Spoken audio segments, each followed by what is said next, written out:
Welcome, everybody. This is our first live amateur radio workshop at the Hurricane Conference since 2019. And folks probably remember we did two virtual conferences in both 2021 and 2022 over Zoom. As I said, we're having issues with the live stream. If we can get it going mid-workshop, we will. But it's being recorded, and we can always upload it after the fact. So we'll have that available, and we'll let folks know when that is available. So with that, we'll get right into the presentations. And first of all, our first presentation for today is from Victor Echo 1, Mike Bravo Romeo, Bob Robichaud from the Canadian Hurricane Center. And believe it or not, the last few years, Canada has been kind of a bastion of hurricane activity, almost as bad as parts of the Gulf Coast, not quite as bad, of course, but they've had quite a few hits the last few years. And it's kind of spared my area of New England, but not by much. and so Bob's going to give a presentation on the Canadian Hurricane Center operations. Obviously, Hurricane Fiona was a record hurricane and storm system because as it made its transition to post-tropical over the Canadian Maritimes. Bob's going to give a walkthrough of that and a little bit of a preview of the upcoming hurricane season. So, Bob. Welcome. Thanks, Rob. All right, good morning, everybody. First of all, good to be here after about a 3-year hiatus of being live. So basically, we're here to talk about hurricanes. So that's what I'm going to do is set the stage and talk a little bit about what these storms are, how they form, how they behave. And then I'll do a quick review of last season before looking ahead at what we might expect for 2023. So I'll try and speed through this a little bit to get us back on time here. So what are these storms? What is a tropical cyclone? Well, a tropical cyclone is a large storm, uniform in characteristics of temperature and humidity. They form over the warmer water of the tropical oceans around the world. And one of the things that we have to have is a closed center of circulation. Obviously, we need a certain wind speed for a storm to be classified as a tropical cyclone, but we also need that closed center of circulation. Sometimes we get an area of disturbed weather where we do meet that threshold for wind. However, we don't have that closed center of circulation. It's only when we get these two things together that we can classify it as a tropical cyclone. And once it's formed, it's maintained by extracting heat from the ocean and then pumping that into the atmosphere. It's like a heat pump that you have at home. It takes heat from one place, which is the ocean, and pumps it into the atmosphere. So again, they form around the tropics and sometimes the subtropical waters all around the world. Tropical cyclone is basically the generic term, and they get different names: hurricanes in the Atlantic and the and parts of the Pacific, typhoons in the Western Pacific. So that the name this storm gets, or what they're called, are essentially depends on the ocean basin that we're talking about, but they're all tropical cyclones. So we can have a situation where an area of disturbed weather actually gets organized, the thunderstorms actually get organized, and there begins some rotation in the whole area of disturbed weather, and then all of a sudden we have a closed center of circulation, and we get a storm. That's the pure tropical cyclone, but sometimes they can form in a slightly different way. So you might hear a subtropical cyclone. That is when we have an existing area of low pressure. So we already have that center of circulation, but that storm starts to acquire tropical characteristics over time. And then what you end up with is what we call a subtropical storm that gets named once the winds reach that special threshold. In terms of the Atlantic, tropical storm threshold is 39 miles per hour. Now, whether it's a subtropical cyclone or a pure tropical cyclone, sometimes the transition can go in reverse. Sometimes we can have that storm actually transform itself in what we call a post-tropical storm. So it started as tropical or subtropical, but it changed itself to something that, from a structural point of view, looks more like a winter storm. And there are certain things that we know happen when that occurs. One, the storm accelerates, usually towards the north or northeast. The rain usually shifts to the left-hand side of the track. The strongest winds are usually found on the right-hand side of the track, and one of the things that we'll see as I move on here is that the storm gets bigger. The wind field actually expands as the storm is going from tropical to post-tropical. So again, we classify these based on their wind speeds. So assuming we have that center of circulation, once the winds reach 39 miles per hour, that's when it gets classified as a tropical storm and gets a name. If conditions are right for this storm to continue to intensify, then it may move on to become a hurricane. And we have 5 classes or categories of hurricanes, 1 through 5, with 3, 4, and 5 being major hurricanes. Looking at the climatology, one of the things we look at fairly often is obviously the water temperature, because that's what drives these particular storms. And we also look at wind shear.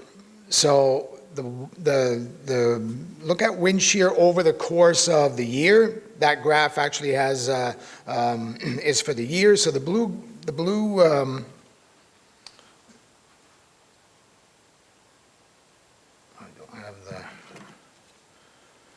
So the blue line here is actually wind shear. So you can see during the winter time, wind shear is usually fairly high, but then it starts to drop off in the spring, bottoming out in August, whereas the temperature, the water temperature in the ocean, bottoms out at the end of the winter, but then starts to warm up again in the spring and peaks usually around the latter part of September. Between those two areas is kind of the sweet spot for when we get a lot of tropical cyclone activity, and the peak of hurricane season is actually right around September 10th, right between those two, the peak of the water temperature and when the shear actually bottoms out from a climatological perspective. So looking at where these things form, usually in the early part of the season, which starts June 1st and extends until the end of August, is usually somewhere where the water is fairly warm. Gulf of Mexico is usually where we start to see our first storms, or just off the southeastern coast of the United States. And then that area gradually expands as we get into July, August, and September, obviously being the peak month of hurricane season. Again, around September 10th is the peak of hurricane season. And then things start to drop off a little bit once we get into October and November. So looking at a quick look of last season, if we look at the predictions, there's lots of agencies who actually predict the level of activity in the Atlantic over the course of a season. These predictions were from NOAA that were issued at the end of May last year. They're calling for 14 to 21 named storms, 6 to 10 hurricanes, and 3 to 6 major hurricanes. And you can see what we actually had there, 14 named storms, which is right at the lower end of what the predicted number of storms were. And we'll see why in a second here. So really the two storms last year, the two most impactful storms were Fiona and Ian. Last year, I see Dan just left here, but Dan was at a meeting last week with the World Meteorological Organization, and that's where they voted on retiring the names Fiona and Ian from the list. So we'll never see those names pop up again. Looking at the tracks of last year, obviously, 14 storms is respectable, but it's certainly not as busy as what we've seen from 2020, 2021 years, where there were storms all over the map on those years, including the record 2020 season.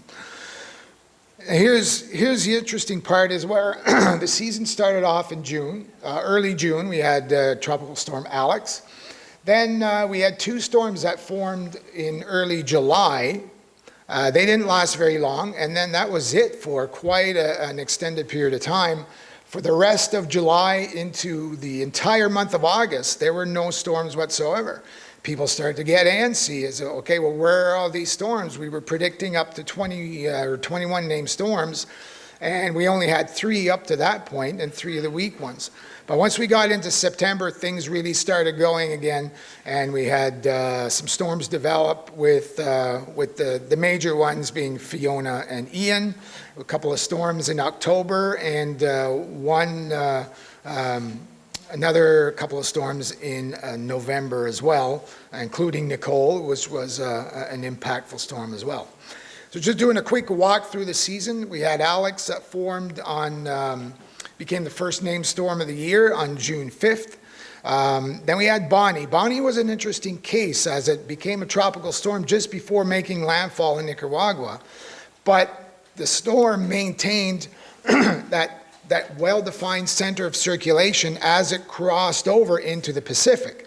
Once it crossed over into the Pacific, since it was the same discernible storm that formed in the Atlantic, it kept its name and then eventually became a hurricane, but a hurricane in the Pacific. Then we had Colin that formed off South Carolina, again on July 1st. And then the drought. We didn't have much in the way of storm activity from the rest of July right into early part of September, where we had a couple more storms form there in the early part of September. Actually, Danielle formed September 1st. Then we had Hurricane Earl. Hurricane Earl developed, and there were a couple of fatalities as a result of lightning with Earl. Then Earl came up again towards Canada and kind of stalled out as a post-tropical storm and resulted in over 8 inches of rain and significant flooding in parts of Newfoundland and Labrador as a result of Earl. So that was an impactful storm again for us. Then Fiona formed. Fiona formed on September 14th and ultimately became the first major hurricane of the 2022 season on September 9th. Fiona was a large and intense storm when it made a number of landfalls in the Caribbean, but then it eventually transformed itself, what I was talking about earlier, to what we call a post-tropical storm. And it went straight from a major hurricane to almost a major hurricane strength post-tropical storm, which is fairly unusual. Usually there's a little dip in the intensity. Sometimes it re-intensifies as a post-tropical storm. But with Fiona, we were starting at a really, really strong storm to begin with. There was that little dip, but then it re-intensified, and it made landfall in Nova Scotia on September 24th. And we actually set a new Canadian record for low pressure for any storm ever recorded in Canada. The previous record was around 945 millibars back with the winter storm in January in 1977. This pretty much shattered that record for low pressure for any kind of storm in Canada. Can I ask a question? Yep. Why did it, so it ended up making landfall in Nova Scotia as a post-tropical storm? Yep. But I mean, I'm from Nova Scotia, and you don't even understand what we went through. This was so catastrophic for us. We're still trying to recover from it in many communities. But what made it go to tropical storm status when, to us, it was as powerful or more powerful than some of the more stronger hurricanes? Yeah, when we're talking about tropical storm versus hurricane versus major hurricane versus post-tropical, post-tropical says nothing about the intensity of the storm. That's what people tend to kind of visualize as post-tropical, and the term post almost conjures up the idea of it's an after-the-fact storm, which is not the case. The only thing we're talking about in terms of tropical versus post-tropical is the structure of the storm. you can have a post-tropical storm that's actually stronger than the original tropical storm. So all we're talking about is the structure. So this particular storm was starting off as a major hurricane. When it went through that transition, once it transitioned, it reached post-tropical stage. It was already at a very, very strong storm, and then it re-intensified to boot. So, yep. So these are just a few. Yep. Did it still have a developed eye when it hit Nova Scotia? It actually did. Yeah. It still had an eye structure to it, and we can actually, if we look at some of the damage reports, we can see that the center of the storm, there wasn't a whole lot of wind there, because you go from a lot of damage on one side to not a whole lot where the storm actually tracked through to damage on the other side as well. Yeah. I feel like the downside to that for us was, when you defined it as a hurricane, people were ready for a hurricane. But the minute they supposedly said downgraded. Well, we actually make very sure that we never use the term downgraded when we talk about, and we didn't know that it was actually going to be post-tropical at landfall. What I was using in my media briefings was get ready for a historic storm, something most people have not seen before in this part of the world. That was helpful, by the way. Yeah. I was getting those emails. That's Thank great. God you're saying that. Yeah. And we distributed that. I do emergency management for the 5 Indigenous communities in Cape Breton Island, Nova Scotia. And that's what I was distributing. What Bob was sending to me, I was sending out to them, because we needed to be prepared for literally catastrophic damage, and it truly was. But on the radio, when they're saying, oh, it's post-tropical now, and I feel like everybody kind of let down their guard and went, oh, that's not a big deal. It was. Because it became post-tropical just a matter of a couple of hours before landfall. So, hopefully it didn't have that huge of an impact, yeah? Can you reiterate what the difference between post-tropical and hurricane? Essentially, when we're talking about a tropical storm, we're talking about a storm that gets its energy from the heat that's stored in the ocean. So it takes heat from the ocean, pumps it into the atmosphere. A post-tropical storm, on the other hand, gets its energy from the north-south difference in air temperature. That's what actually drives the intensity of the storm. So you can imagine there's a lot happening when we have a storm that is driven by the heat in the ocean, as opposed to one that's driven by north-south temperature differences. There's a lot going on with this storm. Like I mentioned earlier, they get bigger. The stronger winds are on the right-hand side. However, with this storm was so strong that we had equally strong winds on the left-hand side as well. It was a pretty devastating storm for us. It also caused significant waves and storm surge, and that's where we got most of our fatalities. There were 3 fatalities total, and most of them were as a result of storm surge and large waves. So then we had Gaston that developed around the same time, and Hermine as well. Gaston, there wasn't a whole lot of impacts with Gaston. However, Hermine did cause some flooding again, a post-tropical storm once it reached the eastern part of the Atlantic over the island of La Palma. Then we had Ian. Ian formed on September 24th, right as we were dealing with Fiona. So the folks at the National Hurricane Center were getting rid of Fiona and then focusing towards Ian. And it strengthened into a hurricane on September 26th. Before becoming a major hurricane and making landfall in Cuba. It re-strengthened into the Gulf of Mexico and made landfall along the Gulf Coast of Florida on September 28th. Then it crossed Florida and then moved up, making its final landfall in South Carolina on September 30th.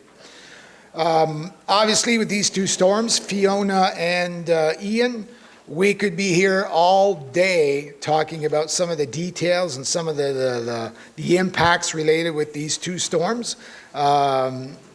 and maybe some of the other guys coming up after me will get into some of those impacts, especially as it relates to some of the amateur radio operations with these two storms.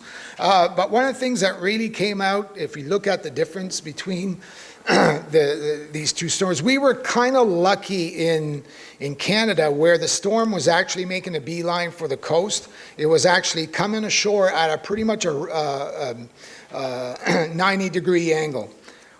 In Ian's case, it was coming towards the coast of Florida at an angle. That means that any kind of deviation in the track is going to have a huge impact on where the storm actually makes landfall.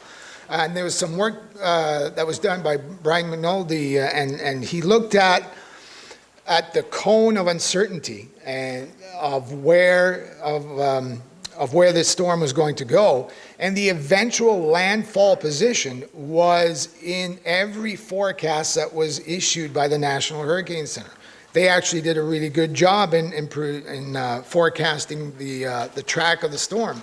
But because it was coming at an angle, mind you, the first couple of forecasts, it was on the eastern edge of the cone, but it was still within the cone. Max Mayfield, one of the former directors of the National Hurricane Center, used to always say, don't focus on the skinny black line. You got to take into account the entire cone as to where this storm may go. But there was a lot of focus on that Tampa area when the eventual landfall location was always in the picture. So that was a case where there was a lot of communications on where the storm was going to go, given the angle of approach and given the right hand side of the shift, or the right hand shift in the track. Whereas for us, for a couple of days before the storm made landfall, it was coming straight up, and even a little deviation in the track would have still meant that the storm was going to make landfall where it did. But in the end, over 150 fatalities and over $112 billion in damage with Ian. Then we had Julia. Julia was an October storm. Fairly significant impacts with 40 or 35 fatalities there. Then we had Carl, another October storm. And then Lisa. Lisa was a late season storm. Again, no casualties, but over $100 million in damage there. Then an interesting one was Martin. Martin was a late season storm, stayed over the Atlantic, never really affected anybody. But if we look at what happened to Martin, it peaked out of Category 1, but then it started to make that transition to post-tropical again. And I mentioned these storms grow in size. Look at the size of this particular storm, the wind field associated with this. Some of the modeling, because we don't have any stations out there in that part of the Atlantic, but if we look at some of the modeling and the analysis for pressure, that bottomed out at 929 millibars as a post-tropical storm.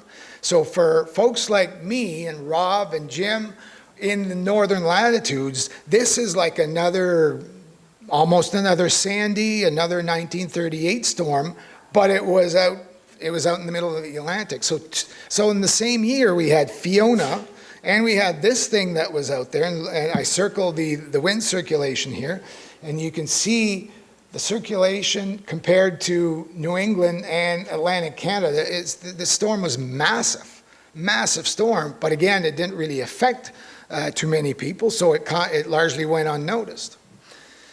And then finally, to finish off the season, we had Nicole, very impactful November storm. It was a Category 1 hurricane, made several landfalls. Most of the issues here were as a result of coastal flooding and erosion. There were 6 fatalities and over $1 billion in damage with this November storm. We actually had some storm surge way up in Atlantic Canada as well with Nicole. So just looking at the season overall, 303 fatalities, over $120 billion in damage, which makes it one of the costlier hurricane seasons on record, despite having that gap of no storms from early July right up until the end of August. So So last year we broke our streak. We were on a streak of a number of years where we had storms that developed prior to June 1st, the start of the hurricane season. And so that streak was broken last year. So about that drought, it was the first time since 1997 that there were no tropical cyclones that formed in the Atlantic in August, and only the 5th time overall, and the first time that this has developed, that this has happened in a La Nina year, where all the other cases were during a El Nino or La Nina year. So now moving on, looking forward as to what we might expect for this hurricane season. What we look at to determine the activity levels in the Atlantic over the course of a season is the same every year. So we look at water temperature, we look at wind shear, and we look at things like the Atlantic multi-decadal cycle.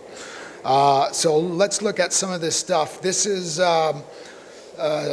sea surface temperature anomaly as of yesterday. So you can see off the coast of Africa there, just on the eastern side of what we call the main development region. Water temperature there is already warmer than the long-term average. It's also warmer in the Gulf and off the southeast coast of the United States. But what's really important is what are the predictions for the peak of hurricane season, which is August, September, and October.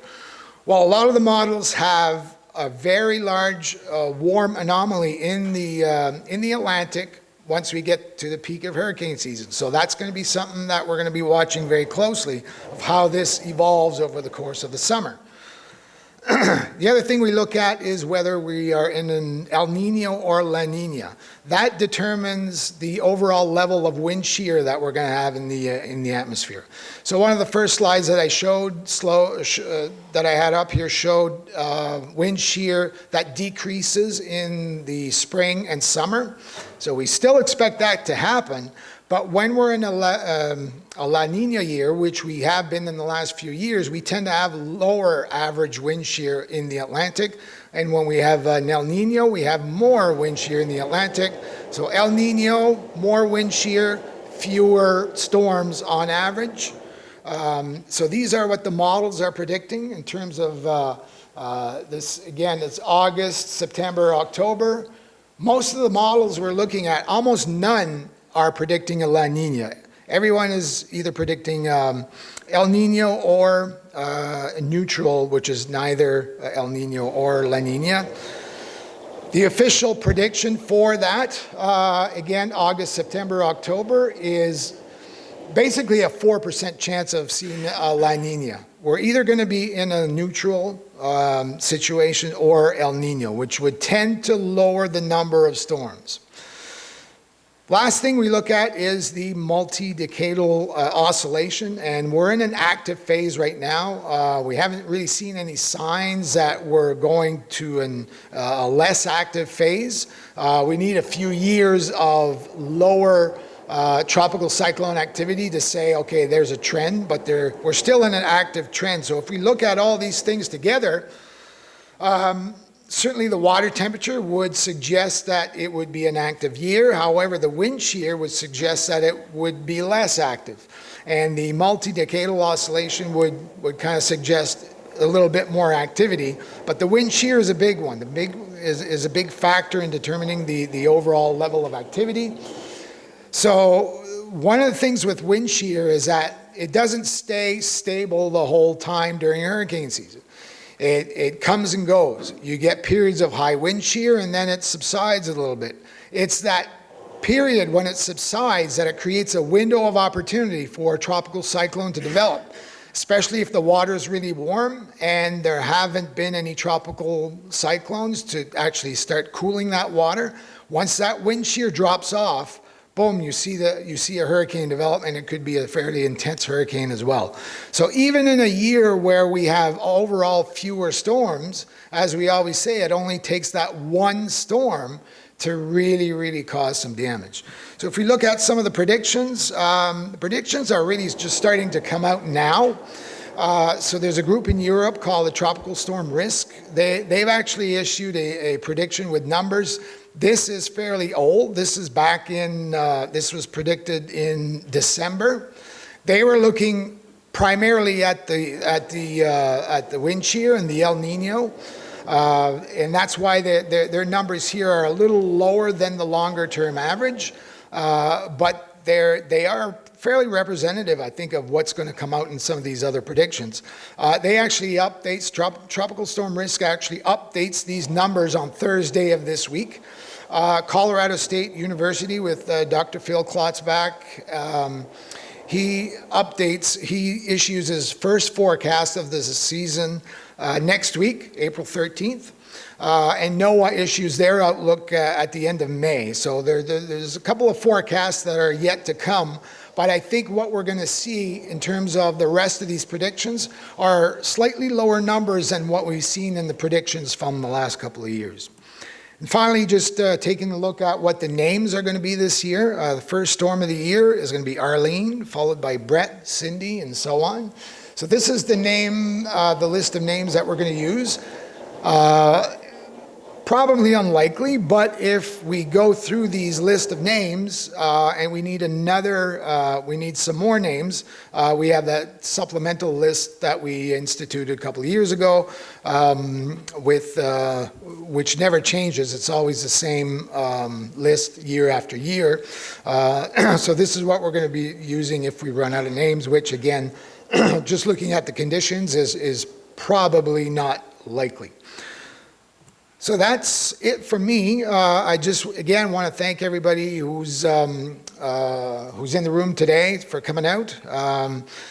The information that we get from the amateur radio community is so valuable to what we do. It fills in some of the gaps, and it really gives us some good information, not just from a purely meteorological perspective, but impacts as well. It's important for us to know what's actually going. We can spew out numbers all day long, but it's really about what is happening on the ground, and that's what we get from you guys, and really appreciate the work that you put in to get us the information that we need. So with that, I'll wrap up. Rob, back over to you.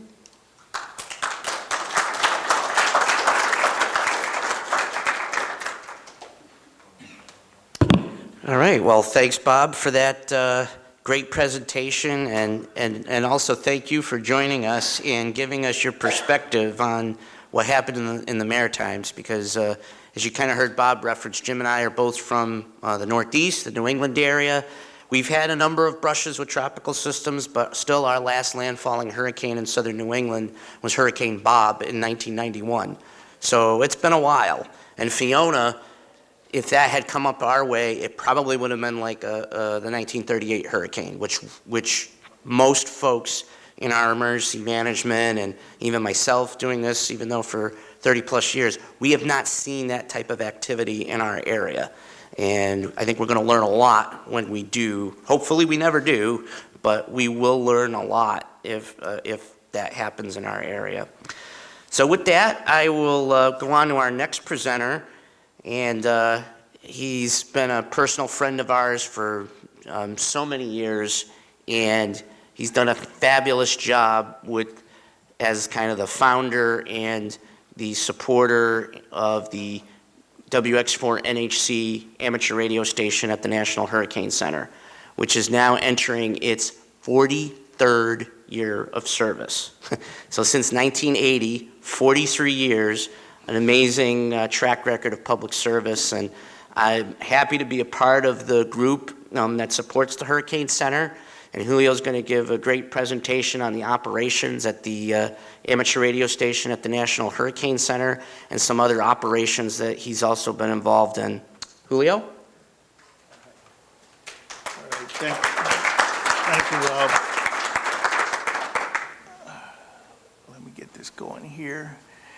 And I wanted to thank everybody for coming in today. And we apologize for we had a little bit of technical difficulty in the beginning, but I think it's all under control now for the streaming. And basically, we're the amateur radio stations that's inside the National Hurricane Center in Miami. And it was founded back in 1980. And I'll give you a little background on that. And what I'm going to do, I'm not going to do a hurricane overview because I can't compete with Bob. But I'm going to tell you what we do inside the Hurricane Center during hurricanes, and some of the ways you can help and that you've helped before. And I just wanted to mention that Rob has done an excellent job for so many years, and not just with his VoIP Hurricane Net, but also he organizes this whole thing. Sometimes it takes us months to get everything lined up and speakers lined up and PowerPoints created and flight schedules and hotel reservations and all that kind of stuff. And yeah, and Rob has always done an excellent job, so we thank you, Rob. And then, of course, Jim Palmer, KB1KQW, who is our professional videographer and video streamer and our tech support. And that's him back there behind all the monitors. And he is the one that records everything, puts it on YouTube, and does the live streaming as well. And he also is very, very active with the VoIP Hurricane Net. So going back a few years, just before the coronavirus pandemic, we had a very quiet Atlantic. But then, starting 2021, it became the third most active year in history, with 21 storms, 7 became hurricanes, and 4 became major hurricanes. And 6 of those made landfall in the mainland United States and Gulf Coast, and including all the flooding that we had here in the Gulf Coast in Louisiana. And even Hurricane Larry hit Newfoundland with reports of gusts, ham radio reports, by the way, over 100 miles per hour, which I don't remember what kilometers per hour that is, but it's high. 181. 181, there you go, 181. Anyway, and so here in 2021, we went through all the names. And because of that, we got into some of the Greek alphabet names in 2020 especially, but it caused so much confusion because Zeta came before Eta, and then Ida came after Theta.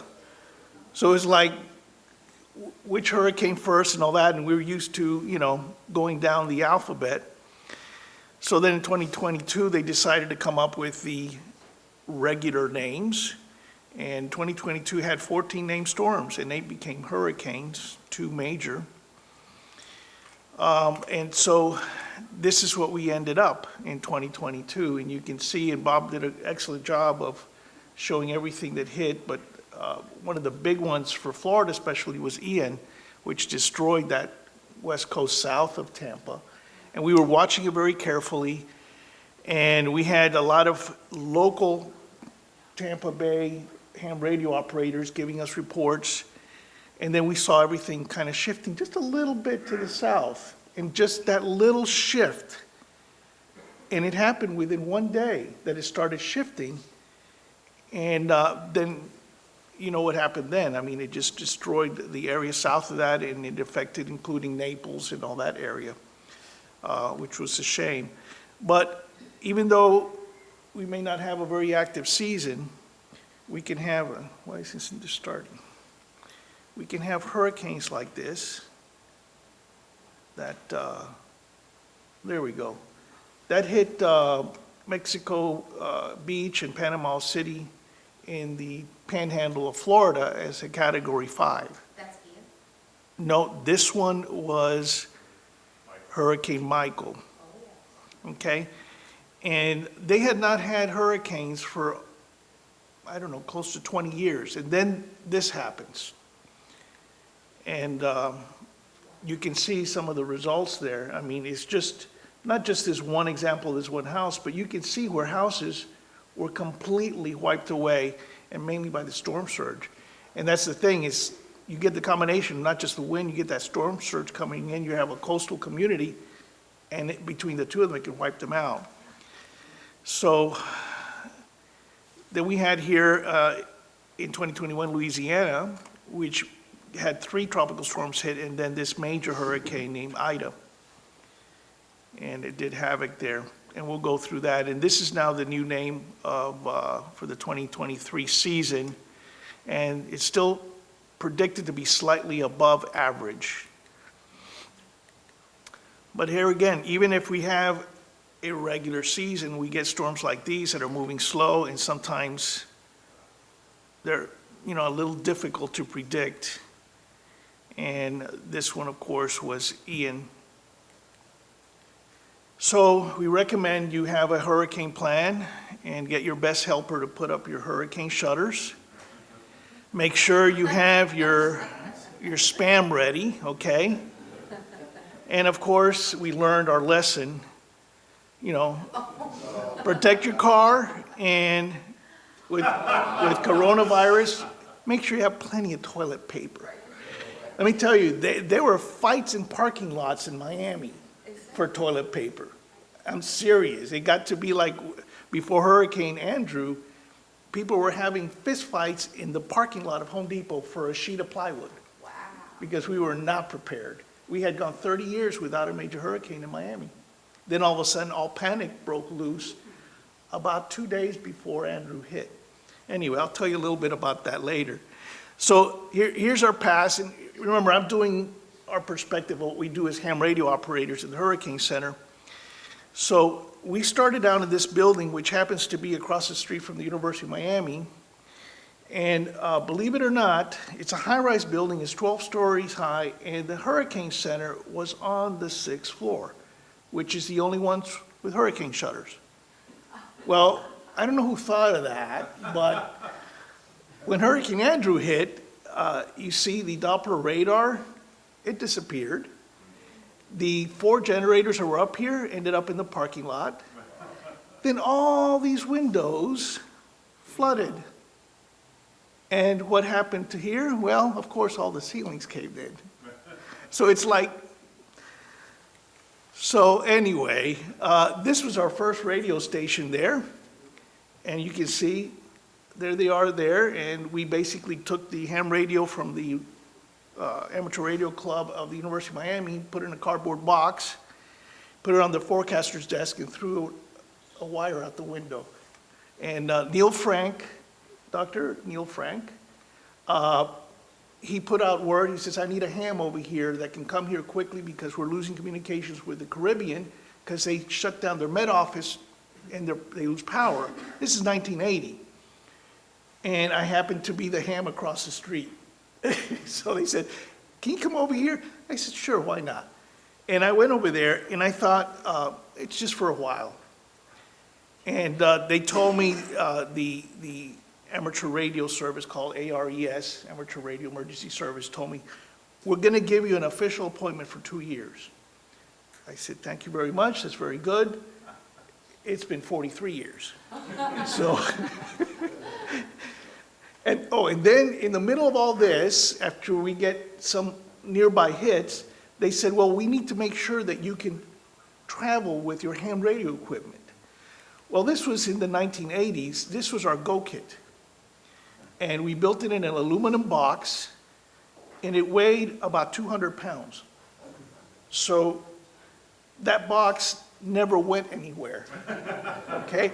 And then they kept complaining because you know how hams are, we have wires everywhere. Well, then 1992 came, which was a season that had almost no hurricanes until August.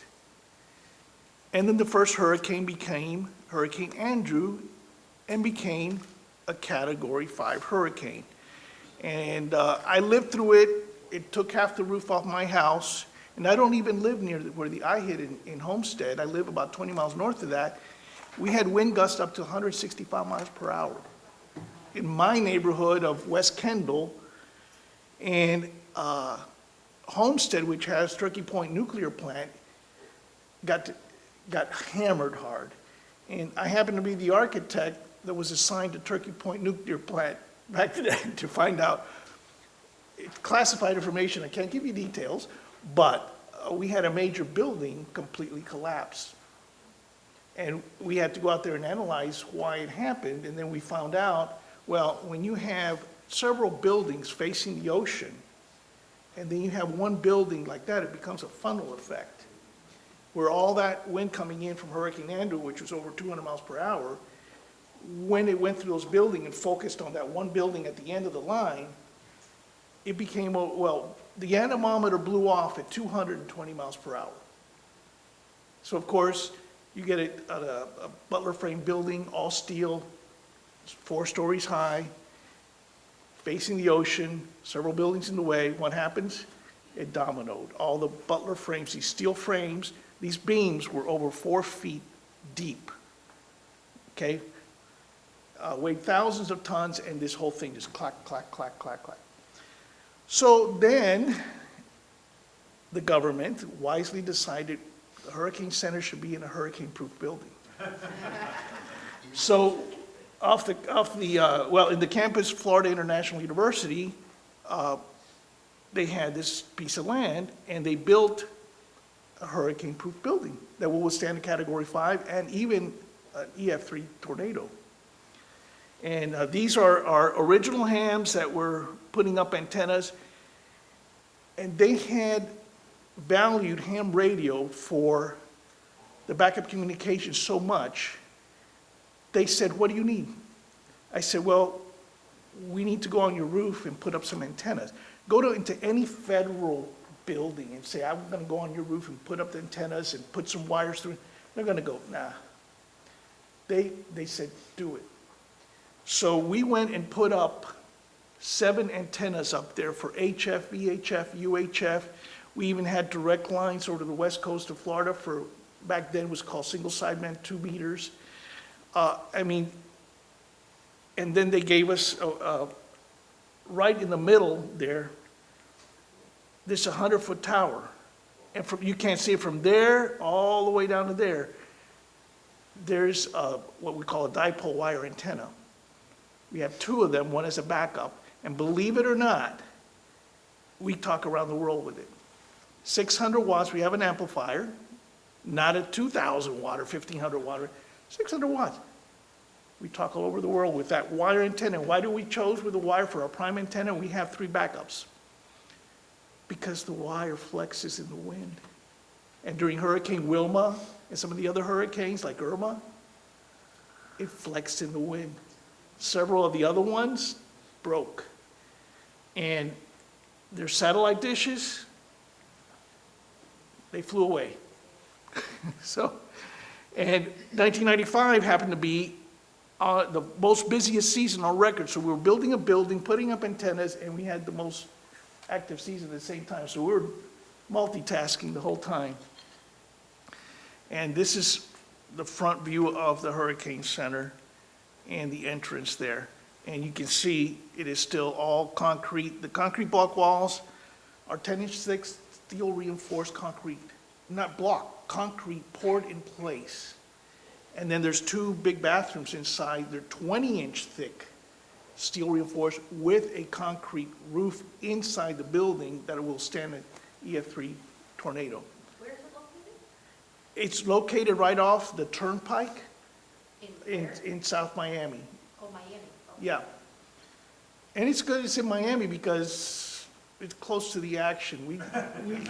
We get a lot of things flying by, and we're always praying, hopefully it'll go that way. But, so this is our radio station here, and the first radio we used over there was a Yaesu FT101E, which is a tube, had 4 what they call sweep tubes in there, the old-fashioned tubes that glow red, And Yaesu, when we talked to them about this, they've upgraded our station several times, donated. And just to let you know, all of our equipment, everything here, has been donated by those individual companies. We've never had to pay for our equipment because they can see that we're doing public service, and we're all volunteers. And then the Hurricane Center donated the computers.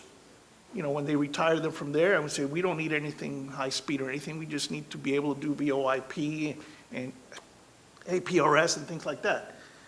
So the Hurricane Center does that. But when we asked Yaesu, we met them at, I think it was Dayton Ham Fest in Ohio.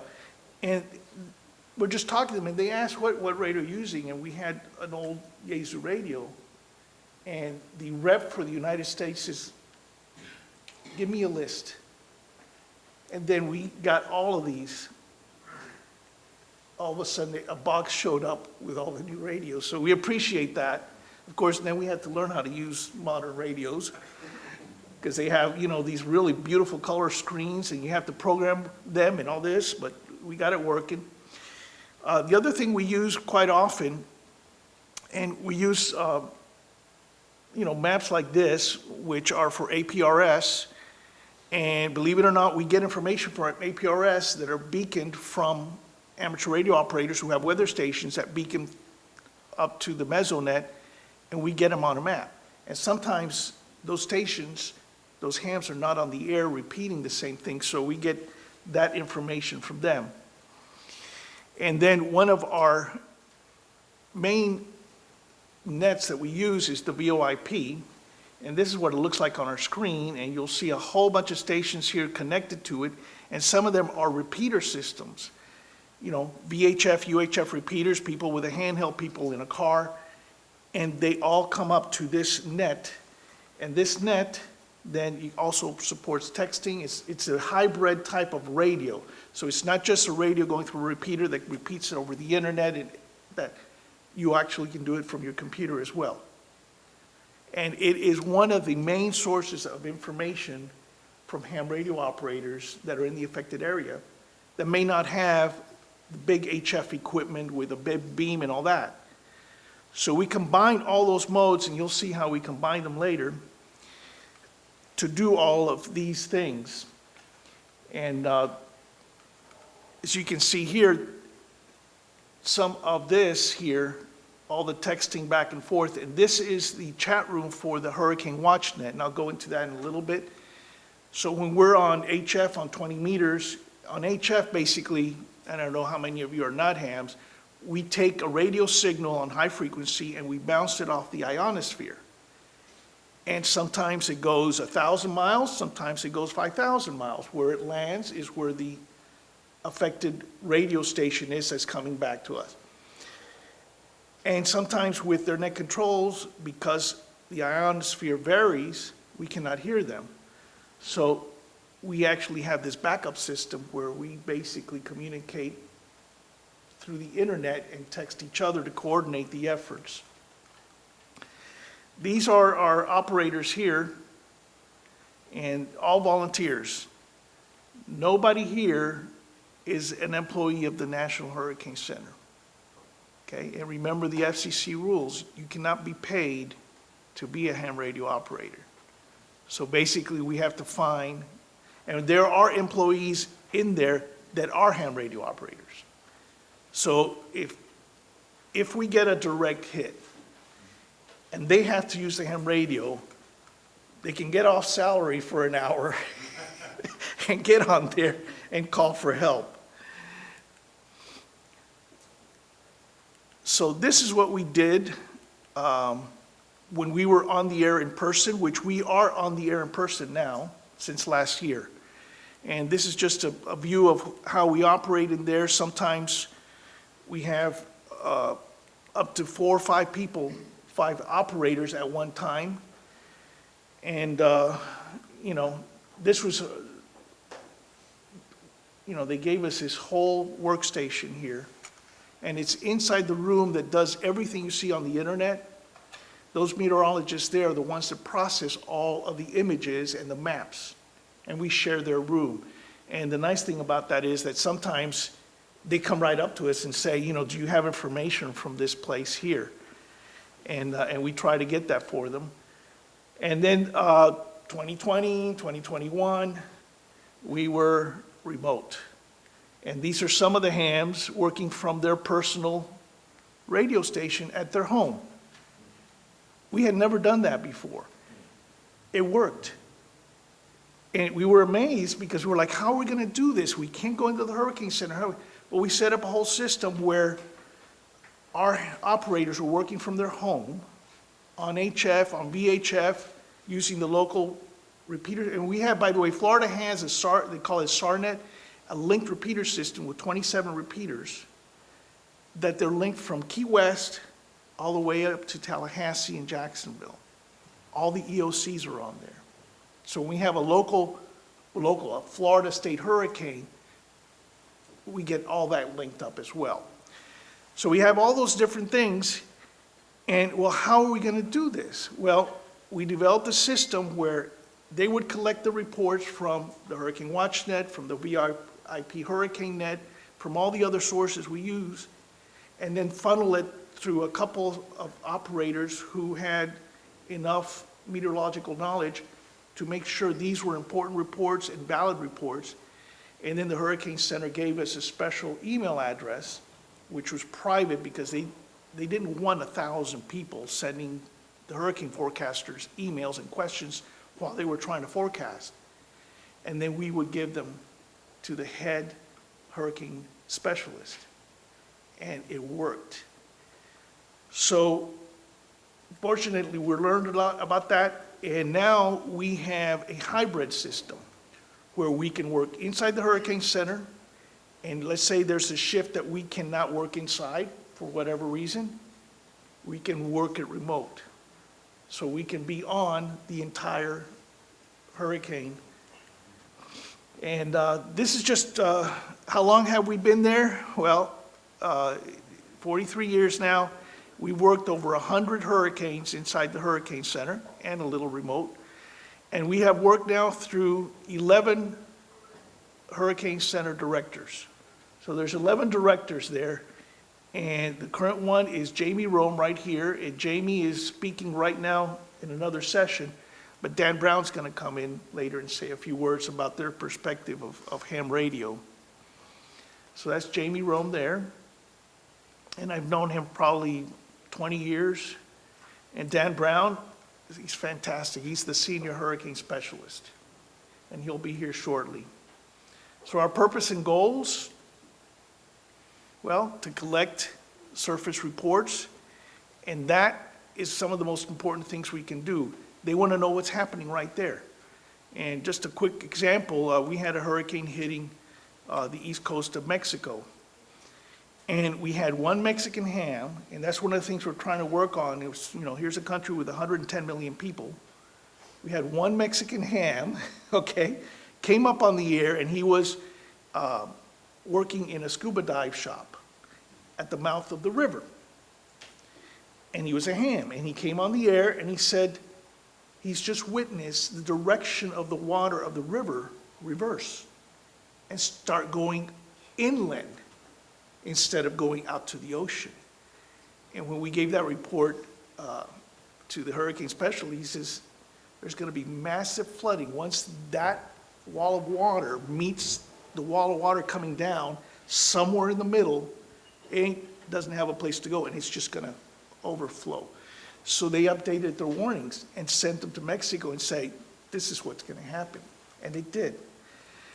So surface reports are very important. Backup communications for the Hurricane Center, and we've done that a couple times. And real quickly, for instance, Hurricane Katrina, which affected here in New Orleans tremendously, was the first hurricane that the Hurricane Center was in the eye in all Hurricane Center's history. And I remember I happened to be there that night on duty, and Katrina was coming off the Bahamas, and the Doppler radar was showing the eye wobbling north and south while it was traveling west, north and south. And we thought, well, that's a normal, the eyes don't go straight, sometimes they wobble. Then it wobbled south twice in a row. And I remember the forecaster came in, he says, get ready. It's not going back north. And it made like a 90-degree turn and came right towards Miami. And I'm going like, do I have time to go home? He said, no. It's coming off the Bahamas right now. It'll be here in a couple hours.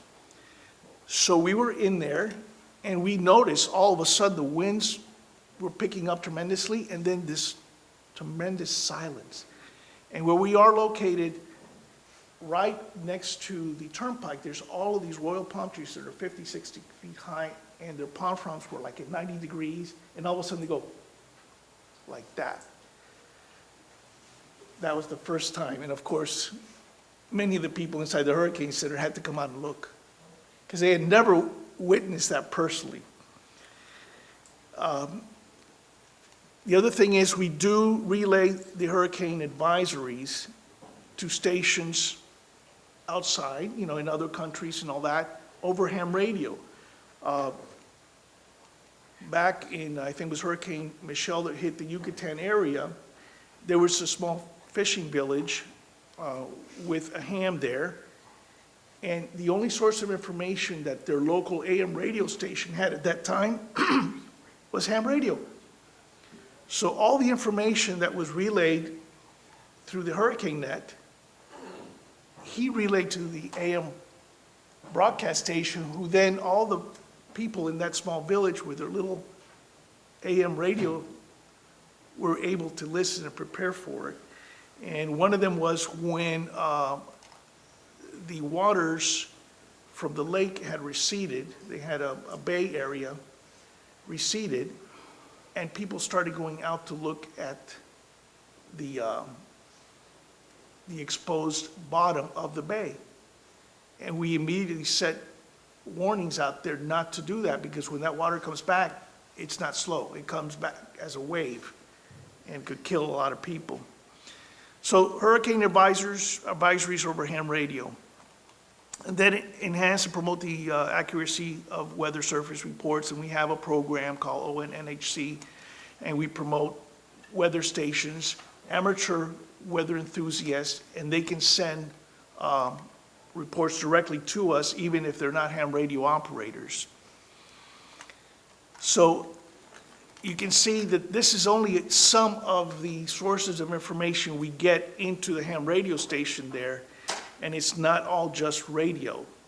And I know that Rob and his team for the VOIP do an excellent job when propagation is down on HF. We can't communicate directly on HF, and they still get weather reports, damage reports, incident reports through digital forms, whether it's over the internet, over social media, and all of that fills in the gaps. And this is on our website, how to contact us. We cannot be everywhere at the same time. We have limited number of radios, limited number of operators, so we can be on some of these modes and frequencies during a hurricane.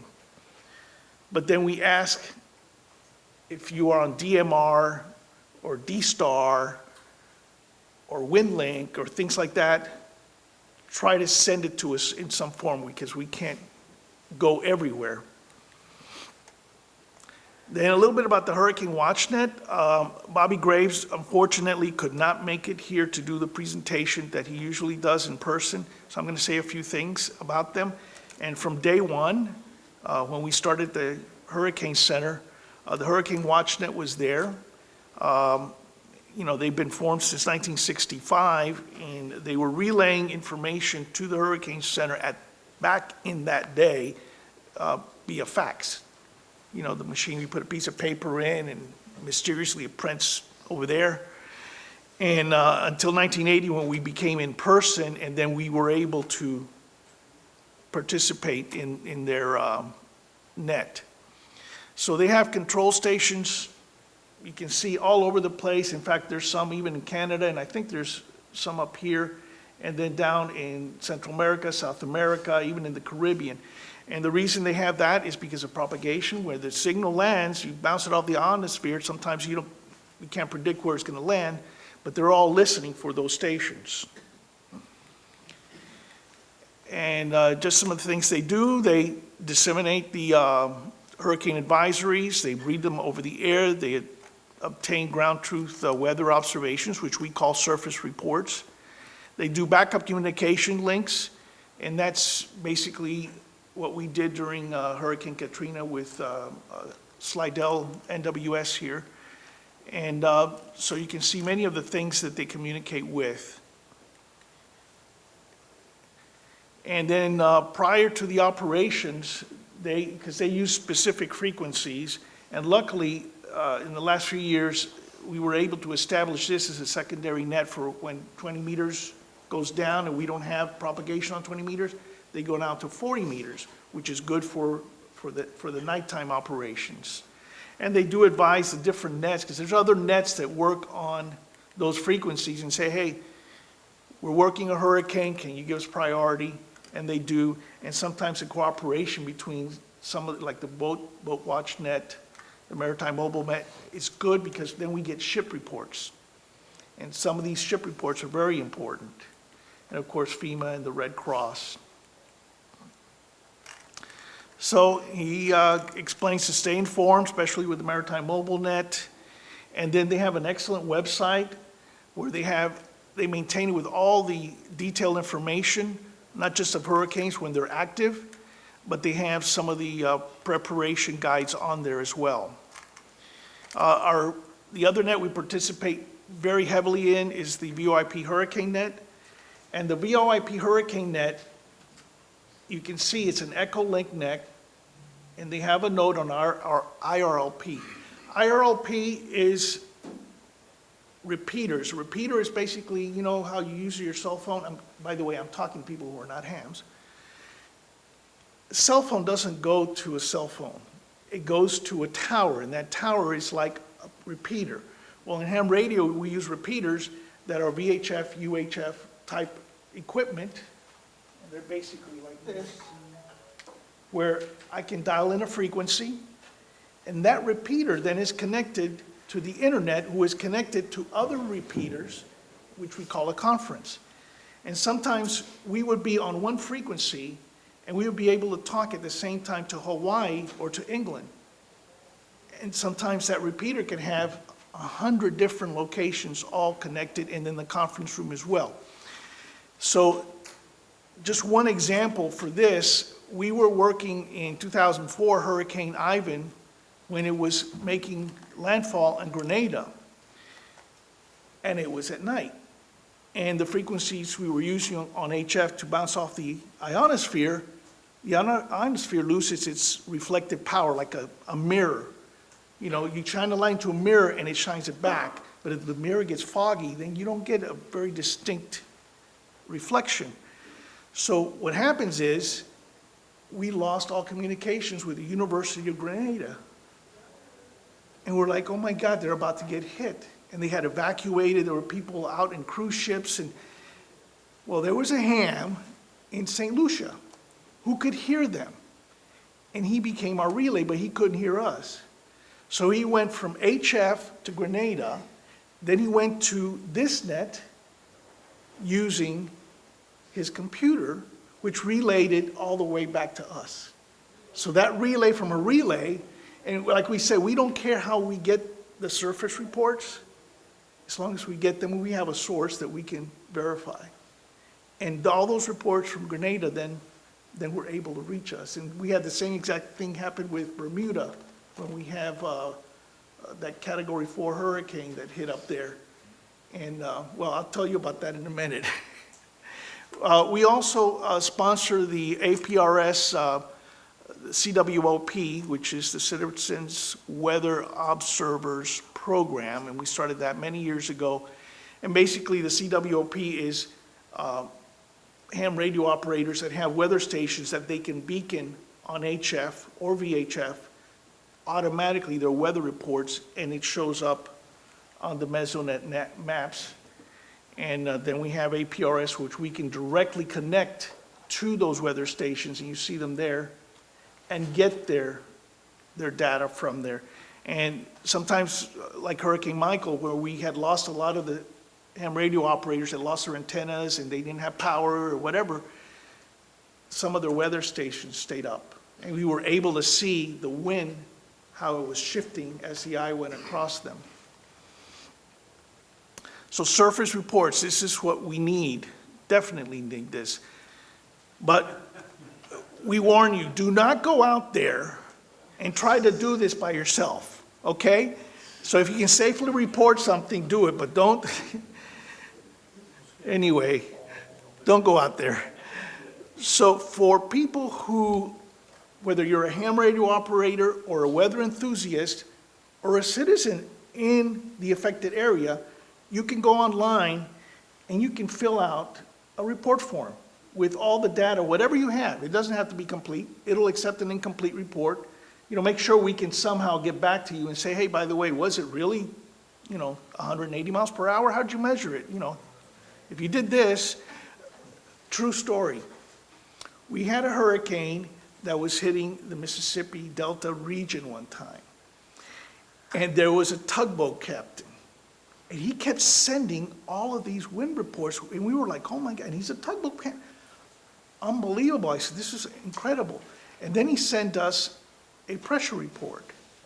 And it was like 918 millibars. And we're like, what? Everything that we have here is like 950, 960 millibars. I say, what instrument are you using? How do you get? He says, I'm estimating it. And how do you estimate pressure? Anyway, so those reports went in the circular file. Now, this is what we use at the station, and basically, the old-fashioned way, sometimes when we get stuff by voice over the radio, then we write it down. But this is nice because we have a checklist that all the hurricane net control stations also use to be able to say, oh, by the way, you forgot to send us your wind direction. That happens very often. We'd get a wind report or a wind gust.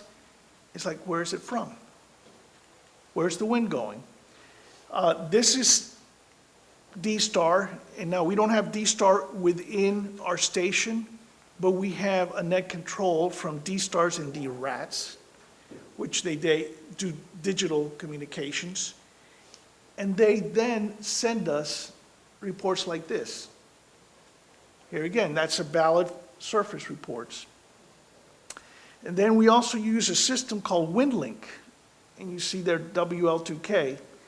WindLink is a combination of HF radio going into the internet, and they can connect the radio to, their laptop, for example, to their radio, and using a modem, transmit it to another receiver that then brings it back and digitizes it, and believe it or not, they can even send us pictures.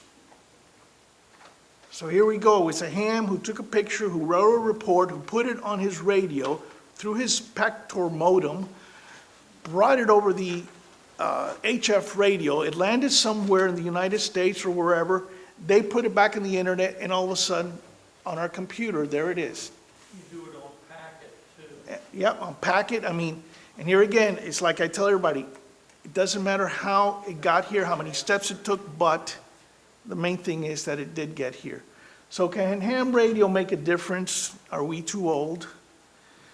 Well, back in the day, there was an article that came out in the Miami Herald about ham radio being dinosaurs. And I remember meeting the reporter, and I said, okay. I said, next time you're in Bermuda and a hurricane's hitting, go outside and call me from your satellite phone and give me a wind report. He said, well, I can't do that. I said, that's why we have ham radio.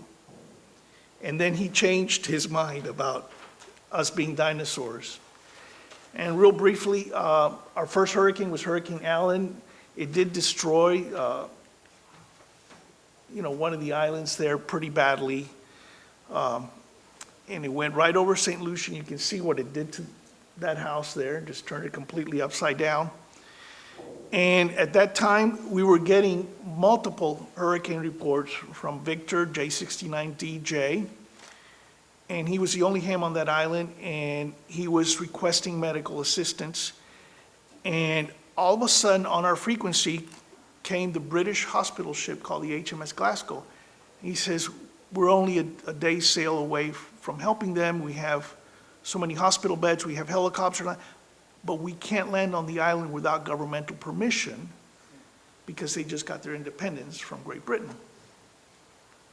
And so I relayed that to Victor in St. Lucia. He says, wait 10 minutes. And he got the Prime Minister of St. Lucia on the ham radio to give them permission to land on the island. And the next day they were there.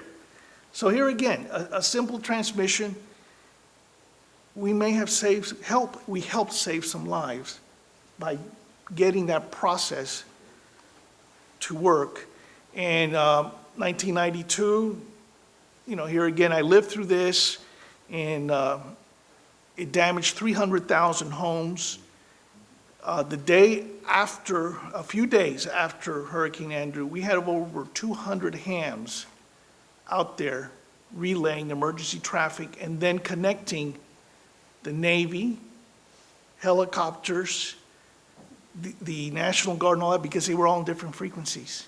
So at the EOC, we had several ham stations hooked up which can communicate to those military and governmental frequencies, relaying them back to our local rescue and police and all that. So we became a vital link in the recovery of all that. But here again, first hurricane in 1992, a low season, and you can see the damage it did. And it changed lives forever, and it did mine, even though I was into hurricanes, kind of, but in different ways. And a lot of people suffered through that. And there's a lot of places that never came back. And, after that, I told you I did work at Turkey Point Nuclear Plant, and I went through those areas in Homestead, and they were shopping centers that were just flattened. So you can see a Category 5, what that could do. But how important are surface reports? This was 1998, Hurricane George, and you see the path, how it went through here, okay? And somewhere in here, the eye had gotten kind of, at night, had gotten hard to see, hard to predict, and there was this hurricane forecaster, Lixian Avila, who came in the radio room, and he's kind of an excitable person. Right, Dan? He came in here, he says, I want you to talk to a ham in the most eastern point of Cuba. And I go, Lixian, I said, this is not like dialing a phone. We don't know if there is even one that exists out there. So I said, well, I can get on the Cuban Civil Defense frequency, but I don't have permission to do that. And then somehow I called the FCC, and there was a FCC head, and he says, I can't give you permission. You have to get congressional approval. But I can promise you, we won't be monitoring that frequency this evening. I said, fantastic. I got on there, and lo and behold, I got a ham in Punto Este, Cuba. Unbelievable, the coincidence of all that. And he's screaming into this microphone. He says, there's water in my house. I'm standing on my chair. And Lixie says, what is the wind direction? The wind direction. He says, it's 95 kilometers per hour. He says, no, the wind direction. And the last three words the guy said was, sur, sur, from the south. And Lixie storms out the room, and like, what just happened? That night I get home, and I'm watching the 11 o'clock news, and Max Mayfield has our report in his hand. And I'm like, oh boy, did we do something wrong? He says, well, we just got this ham radio report from Cuba, and we have now modified the forecast track because they had it going to Guantanamo Air Force Base at one time, and because of the wind direction and the location of that ham, somehow that made a change in the track, and it actually followed that track. So, and we have a few more examples of how these surface reports are important. Hurricane Michelle was coming up through the middle of Cuba here, and right here in the Isle of Youth, we started getting reports from a young ham who was in the military in Cuba. I'm like, this is a first. All the flooding in the Isle of Youth. And then I asked him, I said, do you have a radar system there? He says, yes, we do. And he started giving us the coordinates of the eye as it went past them and over the island. And I said, he's going to be arrested. Well, that's him right there. Okay. They made him a hero. Unbelievable. So he became a regular on the nets and surface reports. Then we had this boat here, this sailboat, which was in Highborn Key in the Bahamas, anchored there. The Bahamas had lowered the hurricane warnings because the bottom of the eye, the south part of the eye, had opened up and it was starting to lose its hurricane appearance.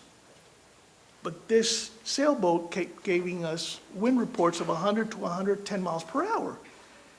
And Max Mayfield came in there, he says, I want to talk to that boat. We got him on the air, he got all the data from, the type of weather instruments he did, and he called the Met Office in the Bahamas, and they lifted their hurricane warnings again. And that was the captain of that sailboat there. So surface reports sometimes, you don't know if it'll make a difference, and it does make a difference. And sometimes we even make some of their hurricane summaries there where, they give us some acknowledgement. Anyway, so since we're here, I'm sure you all remember the big one in the Big Easy that killed 1,833 people. Okay, the deadliest hurricane since 1928, which went through Lake Okeechobee. And that one we were on the air 24/7. And it was very emotional, especially when, we were getting some live reports from hams that were in this condition. And it made a difference when we heard, their reports and the flooding that happened. And, here again, we couldn't visualize the scope of what was happening there. So, we went through all that. And then this is our perspective here inside the Hurricane Center. And it was all hands on deck. And I remember, all of the loud discussions about what was happening and the coordination with the local governments here and how Max was on the phone and insisting on evacuations early and all this stuff. And then we got this report here where NWS had lost all communications with Lake Charles and with Slidell and some of the other NWS stations. They had nothing left. But then Slidell had a ham operator there, okay?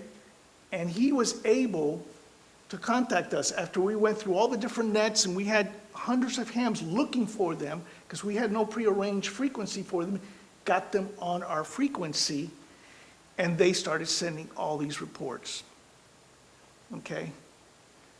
90 knot sustained winds, 120 gusts. I mean, this is right when it was just before getting through Slidell. And those reports did make a difference. And we stayed on the air with them for 6 hours, even after it went through, because they had a staff of like 40-some people there, and they were trapped inside the building because all the trees had fallen and blocked their way out. They couldn't get out. So then we were relaying what we call health and welfare information to their loved ones, saying, yeah, they're okay, whatever. And all these hands from that area were relaying back to them. So that's some of the things they do. And this was a live, if it starts automatically, it's supposed to. Nope. Let me go back. This was a live radio communication. And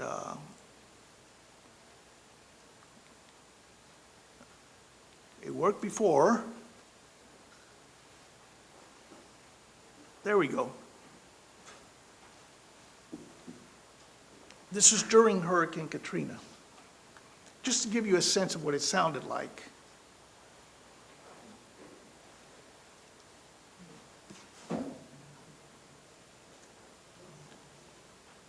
Hi, sir. I'll get that. Okay, overall peak 120 knots. Okay, NHC, yes, that's current millibars 945 and current peak 90 knots. Overall peak 120 knots. Over. Roger that. Can we have a time for the peak, please? Okay, very good. Okay, it's 90 knots now, 945 millibars now, with a peak of 120 knots. You Did have you get a that, Charlie? recorded time for that 90 knot peak, over.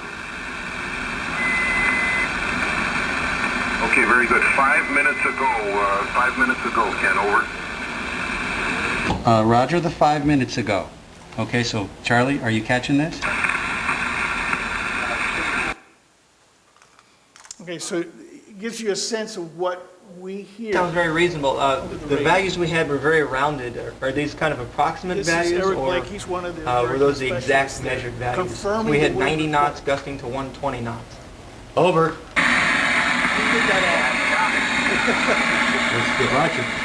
they confirmed. Okay, do either of you have anything more before we This is close Dr. this Jim circuit? Hirschman, and he passed away a few months ago. He's a cardiologist, head of one of the big hospitals, and he was one of our hurricane operators since the first year that we started this. Eric is from here. Oh, really? That's right, yeah. So anyway, oops, hit the wrong button. So why do we volunteer?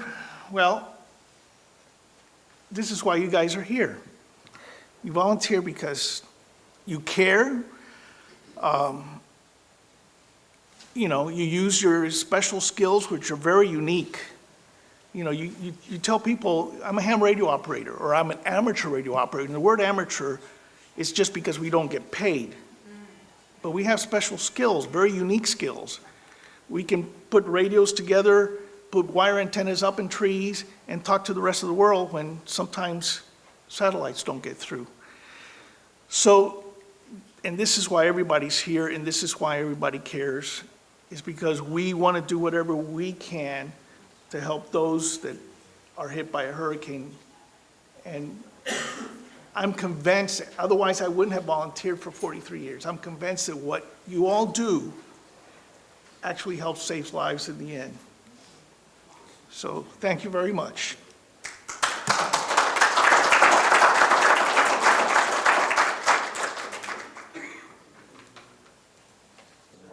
So our next speaker, we're glad to have from the National Hurricane Center, Senior Hurricane Specialist Dan Brown, who's going to take a few minutes to talk about the importance of amateur radio surface reports during hurricanes. Dan?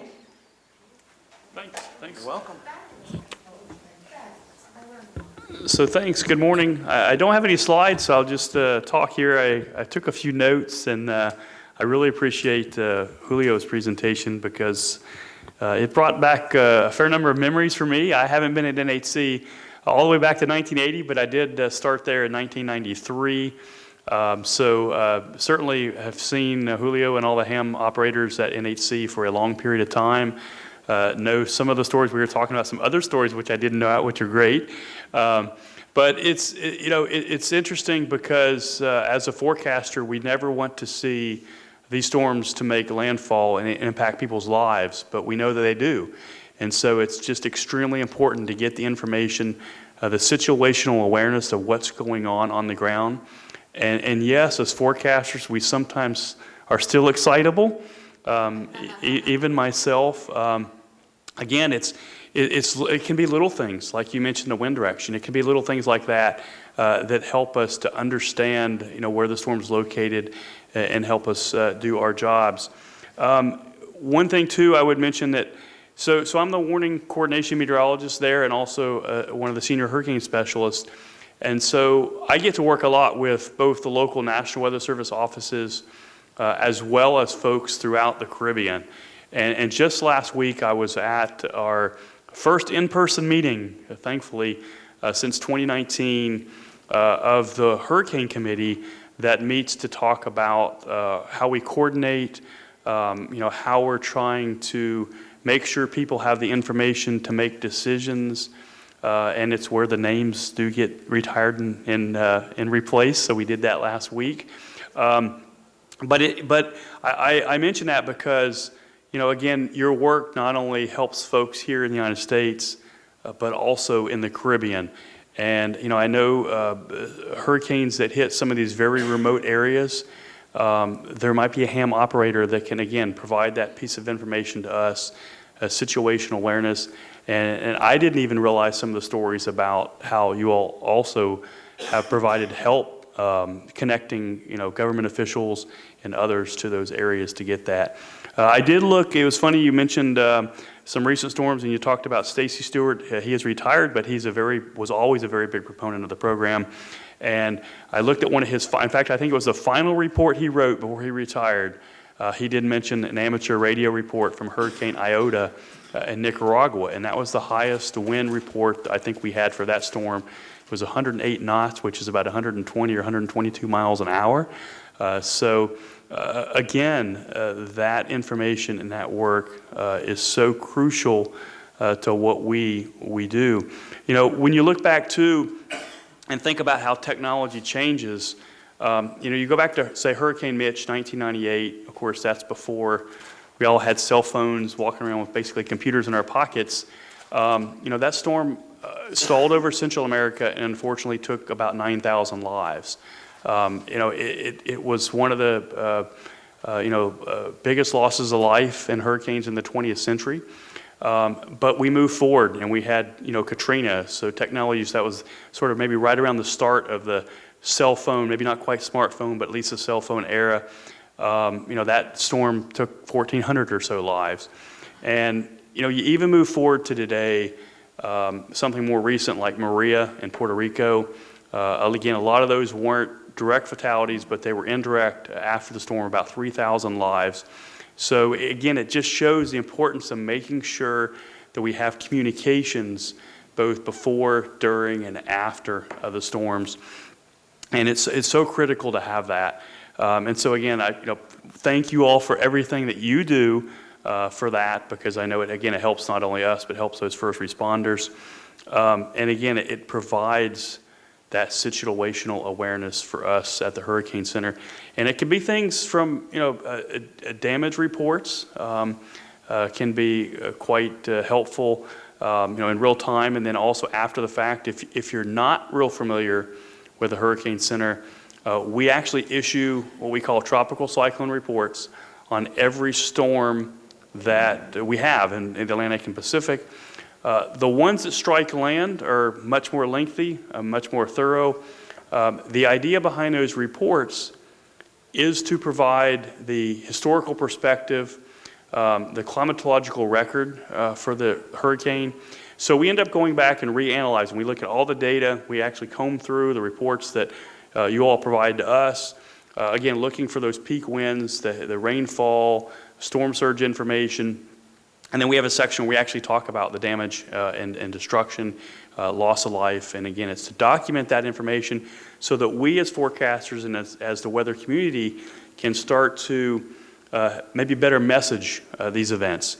How can we reach people? Recently with some studies from Dr. Ed Rappaport, who retired, talked about both direct and indirect fatalities. And we're losing so many even folks after the storm that we're trying to do a lot more messaging after the storm. And again, any information you're getting can help us with that. If we know what's caused some of the fatalities, we can try to message that for the next storm and ensure folks are staying safe. But I go back to real quick here about the observations. And I would say, don't think any observation is too small, or maybe not, you don't think it's that important, but relay it, because it might be. A simple wind direction can be helpful. The wind itself is incredibly important. Knowing how strong and even estimates of that can be helpful. But one that I really do ask you a lot for, if you have them, is pressure. The minimum pressure can be incredibly important. It doesn't tell us, maybe directly how strong it is, but it really can be important after the fact to understand the intensity, how deep the storm was when it made landfall.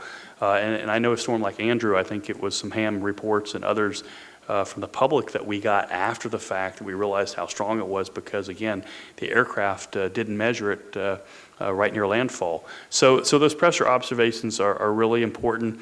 And if you do have a pressure observation, if you get one, try to estimate whether the winds are calm or whether there's still some wind blowing, because that's helpful too. If we know that you get a minimum pressure and the wind was calm, the eye was probably directly overhead, it can be helpful versus one where there's still some wind blowing and you're not maybe directly in the center of the storm or the eye. So all of that information, is incredibly important. I really commend you all, commend Julio for volunteering for the many years that he has, and all of you. Again, it's vital. I can't tell you enough. It's just vitally important to have for us to build these relationships, to get the information, and to make sure we're all doing this together, trying to save lives, trying to help people prepare for the storms, make sure they're safe during the storm, and then, like I mentioned, staying safe afterwards. And that's something that we can't forget, that piece either. When you look at a storm like Ian, we released support this morning. There were 90 indirect fatalities. Almost all those were in Florida. And again, it's making sure people are doing the right thing after the event. So we'll keep that messaging up as well. That's about all I have, but I can certainly take some questions. If anybody is real curious about anything at NHC, I'm happy to answer anything you might have. One thing, keep on stressing these storm surges, because they will damage more homes and kill more people than the wind will. I saw that happen on the Gulf Coast during Katrina. 23-foot storm surge wiped out absolutely every house that was on a slab in Gulfport, all the way back to their railroad track, which acted as a levee. And during Laura, that hit Lake Charles, you got people out of there by Ken Graham spent, he harped on it's going to be an unsurvivable storm surge. People that died after Laura got killed by carbon monoxide poison by running generators too close to the house. Yeah, just a couple comments on that real quick, and then I'll get to your question or comment. I appreciate you mentioning that. We at the Hurricane Center have tried to make a tremendous effort in highlighting the risk from storm surge. Again, it was Dr. Ed Rappaport's study that showed that storm surge is historically the leading cause of fatalities in the United States. And about 9 out of 10 deaths are from water and not wind. So many people think of wind, but it's the water. It's really inland flooding and the storm surge. But in the last decade, we have evolved a lot of new products. We have a potential storm surge flooding map showing kind of a reasonable worst case scenario about where the flooding could occur. We now issue storm surge watches and warnings and have other products as well. So we're trying to highlight that. Anything that you're, in your communities and circles and things is to highlight that as well. And we just all have to get people to heed the evacuation orders. When we look back at Ian, it was the most storm surge fatalities we've had since Sandy. There were 41 storm surge fatalities in Southwest Florida last year. Very unfortunate. It hit a very populated area, so a lot of people did get out, thankfully. But we wish we would have had fewer number of fatalities because some people did not heed those warnings and leave. And so again, I appreciate you bringing that up. So yeah, you had to come in here. I live in Blackman's Parish, and I'd like to reinforce what he said about storm surge. Katrina, we had a house just above Empire. It was a big sprawling house. Wound up being moved over a quarter mile, blocked both northbound lanes of 23, the entire median, which was about 4 lanes wide, and one of the southbound lanes. It was there for quite a while. On the east bank, we had buildings picked up and literally left on the levee. Yeah. I have seen storm damage oftentimes from the air. And I did make it here to Louisiana about a year ago, and it was several months after Ida, and we also went to Lake Charles area, and there was still a lot of visible damage from Laura, which had been about 18 months sooner. But this year was the first time that I actually had a chance to go on the ground almost immediately after, and I did get to see Fort Myers Beach about a week or 10 days after Ian, and those pictures will never you can't imagine. I mean, hopefully nobody here experiences that. But again, the destruction, the wave action, you know, it's incredible. And to be honest, the stench was still terrible. I guess sea life comes in, you know, food rotting from homes and things. That it was really just, you know, it's something that nobody wants to experience. And then you also don't want to be there in the aftermath either. So again, it's, you know, anything we can do to get people to heed those warnings, talk about it beforehand. You know, some of the ham radio, you know, clubs and folks, if you get a chance to talk about what you do, give me a shout. I'll give you some slides that you can talk about some of this stuff because, again, that's what we're trying to do, reaching as many people as we can. Outside the hurricane season, this is the time to do the preparedness, is before hurricane season. Max Mayfield was the one that first said that. So, yes. First, my name is Jennifer, and I'm from Nova Scotia, and I'd really like to get your business card for a couple different reasons. But what progress is being made in predicting these storms and getting that information out sooner than we already are? So, so for track, we have made tremendous progress since really the 1960s. The average 3-day track error was about 400 nautical miles in the 1960s, and it's dropped all the way down to less than 100 miles. So for 2 days, it's about 50 miles. 3 days, it's a little less than 100 miles. I mean, it is incredible advancements in the science to get us improved. They're not always perfect. You know, we had such an active period between 2018 or really 2017 and through 2022. I think a lot of folks got the perception of how good our track forecasts were for many of these storms. And then for last year with Ian, when we provided more of an average track, I think it caught some folks off guard a little bit there. But so we have made tremendous strides with track. We're looking at 6 and 7 day forecasts now. I wouldn't be surprised if at some point in the future we'll have 6 and 7 day forecasts to give folks even more advanced time. But one area that we still sometimes struggle with is intensity. The improvements haven't come as fast, although in this past decade we've started to see more improvements than we had before, which is a good thing. And more importantly, just really in the last 3 or 4 years, we've seen somewhat significant improvements in forecasting rapid strengthening, which we had not seen for a very long period of time. A lot of that's probably advancements in some of the computer models that we're using. I think some forecaster recognition, the fact that we've had so much experience in the last few years. So for Ida last year, for Ian this year, we both, you know, we predicted rapid strengthening to occur in both the storms, and it happened. I think there's a lot of hope that we're making some progress with that.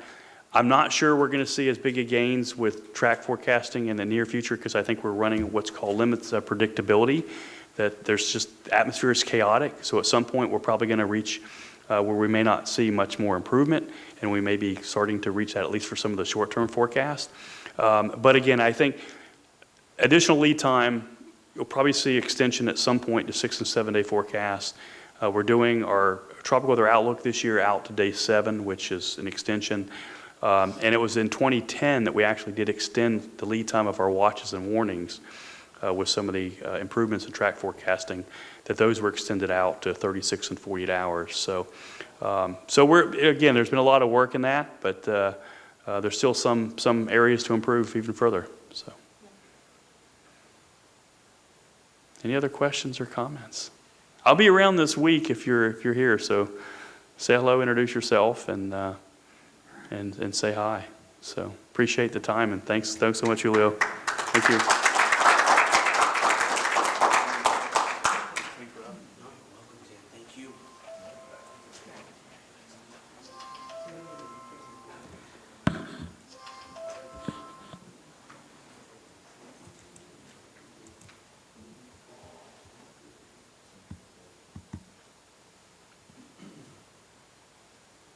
All right, so next on the agenda, I'll be presenting the VoIP Hurricane Net. So how many folks are familiar with the amateur radio VoIP Hurricane Net?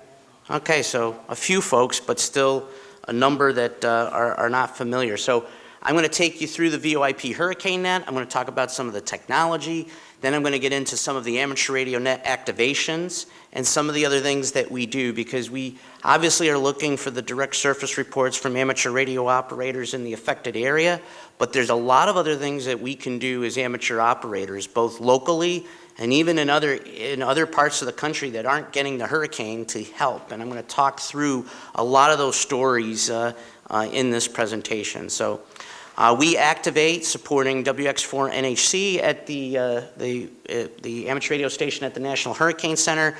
We use the National Weather Service, United States National Weather Service Sky1 reporting criteria on what we send to the Hurricane Center. We can do a lot of interoperability with various agencies, emergency operations centers, Red Cross, Salvation Army, National Weather Service offices, et cetera. We have liaison operations that may be on Echolink, IRLP, and I'll also talk about how we're starting to get to use more VoIP modes, and we're really hopeful, and we've said this for a couple years now, but I think now the technology's really evolved, according to our technical coordinator, VK3 JED, Tony, to be able to bring all of the VoIP modes in together. We also do a lot of work with a lot of the online weather stations, the APRS CWAP stations, Davis weather stations, there's Tempest weather flow stations, there's the personal weather stations on Weather Underground. There are lots of weather stations out there, and the problem is trying to monitor all the important ones that we can give to the Hurricane Center. And then certainly we can put out the advisories on our network. You see we're on the Star WX underscore talk Star Echolink conference, node 7203, IRLP 9219. And as we'll talk about, we're trying to get on other modes all at the same time as well. We activate when the NHC is on the air, and we have some means, hopefully amateur radio, but any means to get them information and reports. And it's all those other means that we've talked about. And that includes other VoIP modes beyond Echolink and IRLP. We can self-activate if agencies want our help. We can self-activate our net to help them. And we do have other backup systems that we use as well. We monitor the tropics closely, all the different tropical weather outlooks, the different statements, the special tropical weather outlooks. We also have had situations, especially in the 2005 to 2010 timeframe, where we had a few sneaky hurricanes kind of intensify unexpectedly, and we brought our net up to get reports and get them to the Hurricane Center, and Julio and team were able to accept them. You know, Hurricane Emily was one where Grenada got hit very hard. It was supposed to be a hurricane. We can't actually cancel the activation because it looked like it wasn't going to get there, and we got a surprise overnight when it got there, and Grenada took it on the chin. Now they had issues, damage at the hospital, a lot of issues on the island. We sent the reports in the Hurricane Center. I can remember I was up through the night, and I went to sleep around 5 a.m., and I woke up at 11 a.m. with the AP news article of the damage at the Grenada Hospital that obviously came through our amateur radio network. So some of the things that can happen. We have a chat that we use on the app Telegram for our net control chat that we do to coordinate things. And we try to prepare folks ahead of the season to be able to participate, both with our regular nets. We are monthly on the first Saturday of each month in December through May, and then we meet weekly in the hurricane season months of June through November. And that information's right here. 0000 hours UTC, which is actually on the Sunday, but by local time in North America, it's Saturday evening. I talked about the time of when we meet during the various parts of the season. And our net activations can run quite a bit differently through the weekly net. And sometimes they are very quiet. Doesn't mean that we're not there, though. Because what's, I think, really good thing is the information now and the folks that check in and give information, they're giving correct, appropriate information and not a lot of extraneous information. So sometimes, even though it seems very quiet, it's like, oh, there's nothing going on. There's actually stuff that can go on. It's just the information is very streamlined to that Skywarn reporting criteria. Some different tips on making sure you check your audio. We do have a system that we kick out folks if they are they're conferencing enabled for Echolink, and that's because, just to avoid unintentional interference, we can make exceptions on the local system here through the Crescent City Amateur Radio Group. We actually allow the conference to be enabled because Joe and the team do a great job of making sure that unintentional interference doesn't happen. There are ways, if you're on Echolink, to repeat, like courtesy, to prevent courtesy tones and repeater IDs from coming over the network, and Tony, our technical coordinator, can help with that. The All-Star network can come in through the Echolink side as well, so we can get that mode connected into our operations as well. The latest version of the PC software it had been updated a few times in 2021, and that remains the latest software for Echolink, so just wanted to mention that. I noticed the Droid app was updated on 3/24, and the Apple app was actually still back in 2021, although there's also the Echo Ham, which I didn't include here, that I should include going forward, that I know is updated. They updated it recently, but I don't suggest that update because they're having some issues, but I am running the latest Droid one and I haven't had any problems. One of the things I want to mention, we have been bringing in other VoIP modes through Tony's Megalink system over the last couple of years. So it allows the connection of all the things that you see here on the right-hand side. So All-Star, DMR, with some peculiarities around Brandmeister, D-Star, YSF, NXDN, P25, M17. And our goal for this year, and we said it the last couple of years, I think there still were some technical gotchas in the installation. Tony actually reached out to me a few weeks ago through some help from Lloyd, KC5FM, who's one of our net management team members, to say, Rob, this can be the year. I can get this going. There's a couple things I need you to do, and then I can take it from here. So what we're hoping to do is on the start or shortly after the hurricane season to get all these modes integrated into our network, in addition to Echolink and IRLP. So hopefully we'll be successful. We have some time to do it. But obviously there's day jobs and life that could get in the way, but that's what we're going to try to do here over the next couple of months. And then one of the other things, right, is there's a lot of other forms of communication out there. I know here in the New Orleans area, there's a Zello channel. We've used that a bit to communicate. I've mentioned a lot of the chat programs, WhatsApp, Telegram, Slack, Signal. I could go on and on. But those are some of the key popular ones. All the social media that's out there, Facebook, Twitter, Instagram, TikTok. Yes, I know there's controversies with TikTok, but there's a lot of good information on TikTok and something we consider. All the online weather stations. What about all the public safety feeds, whether you have a local scanner or you actually have a public safety feed connected on the internet? We can gather a lot of raw data from those areas. And with the internet public safety feeds, right, we can have a ham in Wisconsin monitor it, get us reports from the affected area, and that can be very useful. We cite the source information, we give them the raw data, how we collected it, we can get it to the Hurricane Center. And the Weather Service, I think, has really kind of shifted on that approach. There used to be a time, well, that's secondhand information. Well, I can tell you, the offices now realize if it's done correctly, you get that first responder on scene who says, yes, I have this tree down, or I got 10 trees down, and I have roofs off of homes. Understanding it's kind of the initial ground assessment, and there can be kind of the fog of war or the fog of the situation that can confuse things. It's really helpful to get that information and that raw information in near real time. So something that we've done, and we as amateur radio operators, we know how to discern those communications and be able to provide that information. We have a lot of hams, they may only be able to operate from home. This is a role that some of those hams can help with if they're trained properly. And we've actually done a little bit of training up in southern New England about how to properly do these things, also how to properly monitor online weather stations and such. One other thing I've been experimenting with is these network radios. I mean, you ever try to get Echolink going and you're trying to monitor a public safety feed, you're trying to do, you want to do Zello, you tie up your phone with Zello and everything else. Well, there's these network radios out there. This handheld here is about $200 on Amazon. This is about $269 on Amazon. It's like a base or mobile type rig. And you can do all these things, Echolink, Zello, monitor public safety feeds. You can load some level of apps. And that allows you to not tie up your cell phone. You can connect to Wi-Fi, you can use it like it's a radio. And I've used this a few times during activations, the handheld. I just recently bought this and sadly have not configured it yet, and I've had it for a few months, but these are things too that might be things you consider to augment your capabilities in your area, and they're relatively affordable.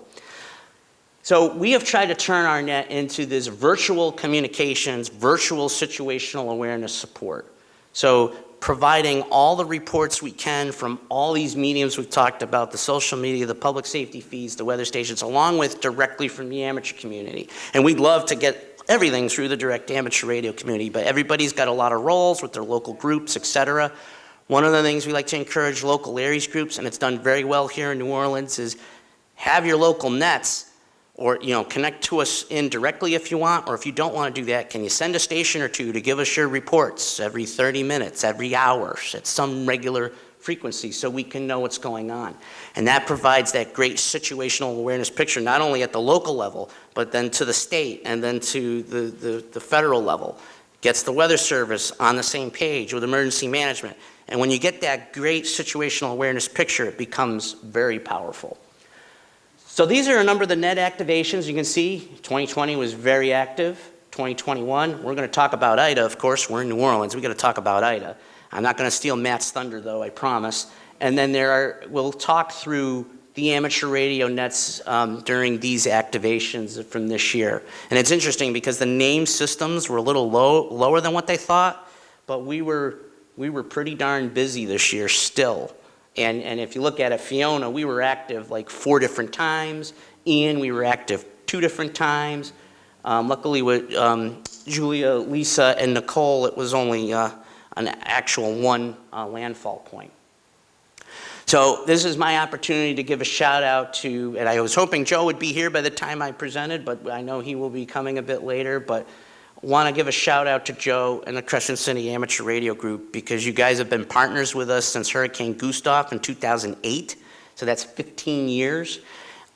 We've worked a number of hurricanes. We worked Gustav, we worked Isaac and Ida, the ones that stick out the most in my mind, and we always got very good information. We had the Hammond, Louisiana Fire Department, Ham embedded with the fire department, giving us direct reports on a continual basis. Joe was giving reports. We have Rick in the room, a number of you guys all giving reports that we gave to Julio and the Hurricane Center, in addition to a lot of the other monitoring. This was a Davis weather station at the Grand Isle, Louisiana EOC with 146 mile per hour wind gusts. We had wind gusts from other Davis weather stations well over 100 miles per hour in parts of New Orleans, and that caused tremendous damage. And many of you I know suffered damage from Ida, and we hope that now about 1.5 years in that folks have recovered. These are some of the pictures, these are some of the credits here for some of the photos here. And there are lots more that could do it justice, but some of the damage from Ida, and obviously wanted to cover that being local to New Orleans here. So now we'll talk about the ones from this year. So this was Hurricane Fiona, obviously significant damage, storm surge, flooding in Puerto Rico, Dominican Republic. Then it went up to the Turks and Caicos Islands. Then it went to Bermuda. And we have a separate section about Atlantic Canada because it deserved a separate section. But here are some of the wind gusts. And these were Davis weather stations here, 110 miles per hour in Ponce, 113 miles per hour in Yaco, Puerto Rico, and I probably butchered the name of that, 100 miles per hour in South Caicos. Look at here, this was an online Davis weather station that's run by a ham. We didn't hear from the ham on the frequency, but his station was online, and we're taking in those reports and sending them up. And you can see here, close to 100 mile per hour wind gusts in Bermuda.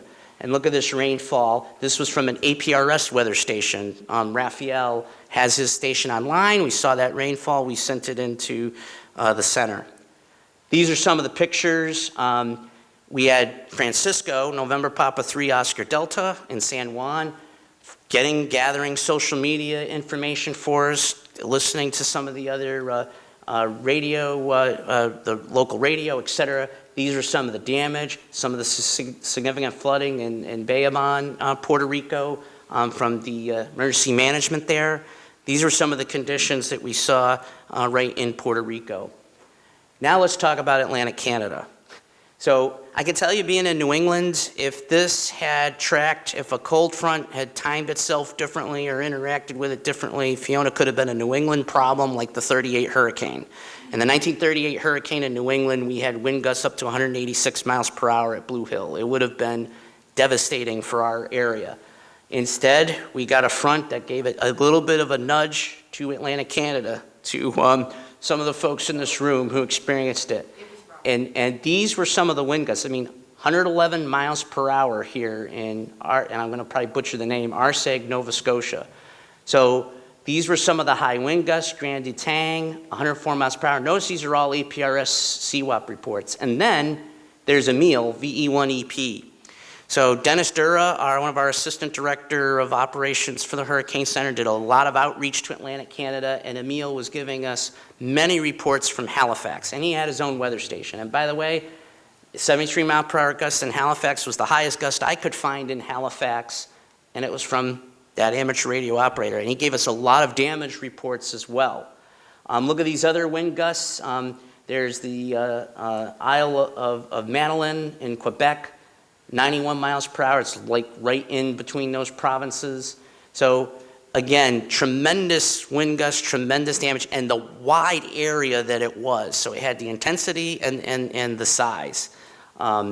Bob was able to do an interview on the Weather Channel with Jim Cantori, which I was able to help with, and he did a tremendous job describing that to folks here in the States about what Canada, Atlantic Canada, was about to experience. And it was really great to see that on the Weather Channel. So here's some of the damage reports. VE1JBL in Tydness Bridge, Nova Scotia, with these photos here. Look at how these trees are snapped right to the ground, right at the base. It just tells you the kind of winds we were getting all the way to the ground. This is from a ham who's actually in New Hampshire, had friends and family up in Dartmouth, Nova Scotia. These are the utility poles that are down. So here's an example. It's a ham in New Hampshire. He's got friends in Nova Scotia. We actually got that report from him, and we got similar reports from Emil, because Dartmouth is not far from Halifax. And that's the other thing Emil was doing. He was monitoring his local public safety and sending in those reports. We were using Broadcastify feeds, monitoring that area, trying to gather reports. This was up in Marshville, Nova Scotia. So these are homes. I think a lot of this was storm surge, but some of this was also the winds. Look at the destruction here. We talk about what we see on the Gulf Coast, parts of the U.S. East Coast. Well, this is what you're seeing up here in Atlantic Canada. This is Ellen Sutherland's cousin, who's a friend of KI1U, Mike Corey, sending us this information and pictures about a day after it happened. Pretty incredible. Let's talk about Ian. Same kind of approach. We did have hams from the area directly reporting in as well, and we got some good storm surge information, some power outage and damage reports. But again, we also had hams up in New England. I know one ham in Kentucky putting out information, some of it sending to us on social media. And one of the interesting things that happened also is I'm on NWS chat because I watch some of the information that's coming into the local offices. And then all of a sudden I get a contact from our science officer, Joe Della Carpini, saying, Rob, I'm on the virtual team sending reports into the local NWS offices. I know you run the amateur radio hurricane net. Could you tell me what you hear from your net or anything you get from social media? Because I want to send it into the local offices. This is the first time I've ever had my local office come to me and say, hey, we're doing this support. Can you help us? So for about 6 hours that he was on shift, we were sending information not only to the Hurricane Center, but also to our local office to send to the offices in the affected area. And I think we're going to see more of this. So this is going to be a new thing I think we're going to be doing. So we did a lot of that support as well. We also found reports in Cuba on social media, including pictures of a spotter getting this rainfall report. And you see some of the wind gusts as well. Look at some of the wind gusts here, 140 miles per hour at the Cape Coral Yacht Club, 132 miles per hour at Port Charlotte. And this was a local ham monitoring a weather station. I'm trying to monitor as many weather stations as I can. He had taken a presentation that I gave about doing this type of work. So he was monitoring this station and he flagged me down, Rob, I just got this report here. We submitted it to the Hurricane Center. And I think this was one of the ones, these two were a couple of the ones that were used in the actual Hurricane Center advisories. So Here's Cuba, some of the damage in Pinar del Rio, San Juan y Martinez. This is the spotter I was talking about, getting the rainfall reports here. Here's some of the damage. And again, we use social media to get some of this information and get this into the center. Some of the reports here, most of this is from Fort Myers. Last report on the coastal flooding is from Cape Coral. This was actually a ham from my local area. It was actually on a Red Cross deployment, got me a few damage photos, so I provided some of those here. I pulled down a lot more from social media as well, but you can see it's just a small sampling of the destruction, the storm surge, et cetera, that happened with Ian in Florida. And then it affected the Carolinas with conditions here of Category 1 hurricane strength. And then who do I hear from? But I hear from Francisco from San Juan. Why am I hearing from him? Well, his brother happens to live in Georgetown, South Carolina.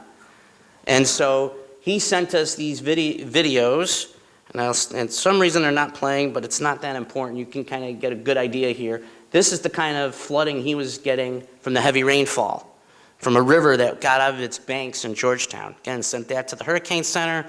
It got into the Weather Service as well. This is from the Surf City, North Carolina Police Department, which was putting a lot of this information and photos out on social media. So we made sure that information got to them as well. This was Hurricane Julia, Nicaragua. Again, you heard Dan Brown mention from IOTA some of the reports that we got from this same CREN group, and we got reports from them again. They have an EchoLink conference. We didn't have a lot of activity on WX Talk, but we sent some of our folks to monitor. So we had CU3AU from the Azores and Francisco from San Juan help translate and get us reports from Nicaragua. We then also used social media to help provide some more of that information. Notice some of the widespread phone and power outages in Bluefields, Nicaragua, where the system made landfall. So again, some of the amateur radio work here. And then there was Belize, where we had direct EchoLink all-star connections right into our net. We got a number of reports from the hams there on the conditions. And again, augmented it with social media photos, some of the damage, some of the coastal and inland flooding. You can see the roof here coming off of this building. We had about 25 reports coming in. Again, we did use Davis and Tempest weather flow sensors, as you imagine in this area, not as many as other parts of the country or the North America region. And you can see some of the photo credits here. So again, we had the amateur radio piece. We had direct contact with them. The internet connections were able to hold up well enough where we got some good reports in before they started to become unreliable.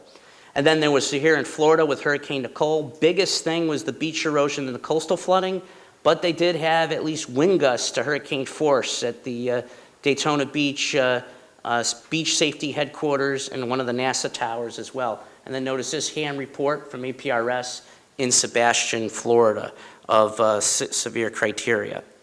So we're preparing for this year with Tony's technology, as I mentioned. We're always looking for net control, stations in the affected area or stations outside the affected area that can monitor a lot of these modes that we've talked about. The WX4 NHC communications test will be Saturday, May 28th. More information to follow as we get into early May. We're trying to look at net control training. Also, again, always looking for stations in the affected area. Continue to work kind of that virtual situational awareness model that we've talked about. I'm going to kind of fly through the best practices in Skywarn, but I want to make the point of, even if the Hurricane Center's not on the air and the system's not a hurricane, tropical storms cause a lot of these same hazards, and sometimes the difference between a strong tropical storm and a Category 1 hurricane is very minimal. So it's important at the local regional level that you have your active Skywarn nets or your active ARIES or whatever form of emergency communications net, depending on your area, to kind of cover these systems because they can cause a lot of issues. And up in our latitudes, up in the Northeast in Canada, when they go tropical to post-tropical, it can actually enhance the impacts of those systems. So it doesn't have to be a hurricane to be a problem at the local regional level, whether the Hurricane Center is active on the air and our hurricane nets are active or not. We had Tropical Storm Henri in southern New England in 2021. It was supposed to become a hurricane. It fell short, but the hurricane nets were actually active because of this. We sent in all this information. We had wind gusts to 70 miles per hour. Rhode Island was hardest hit with 90,000 without power. We had flash flooding issues. We were working with our local weather service office. You can see some of the pictures and some of the credits here for the different, and this is the kind of wind damage we were getting. I live in New Bedford, Mass, near the South Coast. I could find damage very close to my house that I was taking photos of. We sent all this information to the Hurricane Center, and here's Stacy Stewart. Thank you for these observations. They're extremely helpful. They were put in the public advisory, passing on his thanks to the radio net. And that also got back to our local weather service. Stacy mentioned to our office, hey, I know you're getting the reports. We're getting the same reports here in the center. They all have the same situational awareness, operational picture. So very helpful. And by the way, with Ida, and I left this slide in for a reason, it paid a visit to southern New England as well. I had at my house close to 9 inches of rain in New Bedford.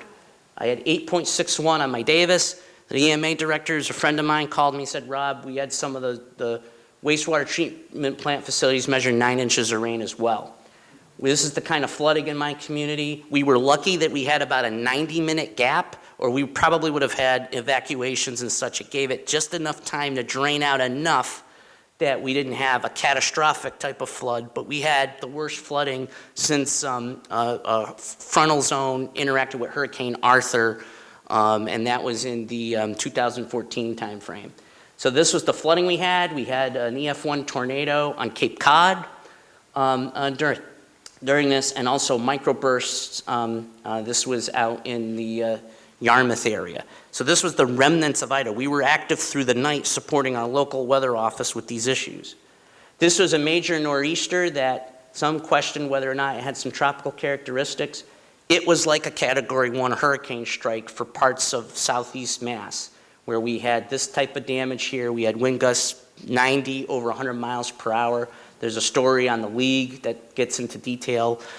There wasn't any hurricane warnings because of the type of system it was, but it was hurricane-type impacts for our area. So trying to emphasize that, look, we want local and regional groups to be active for these events. And it's also good practice for when you do have a hurricane to then bring that information up to our hurricane nets, to the amateur radio station at the Hurricane Center, being that trusted source to your local weather service office and potentially emergency management and media that want that information, be that force multiplier to provide that information, and then it's easy to switch into the communications emergency mode if those comms go down.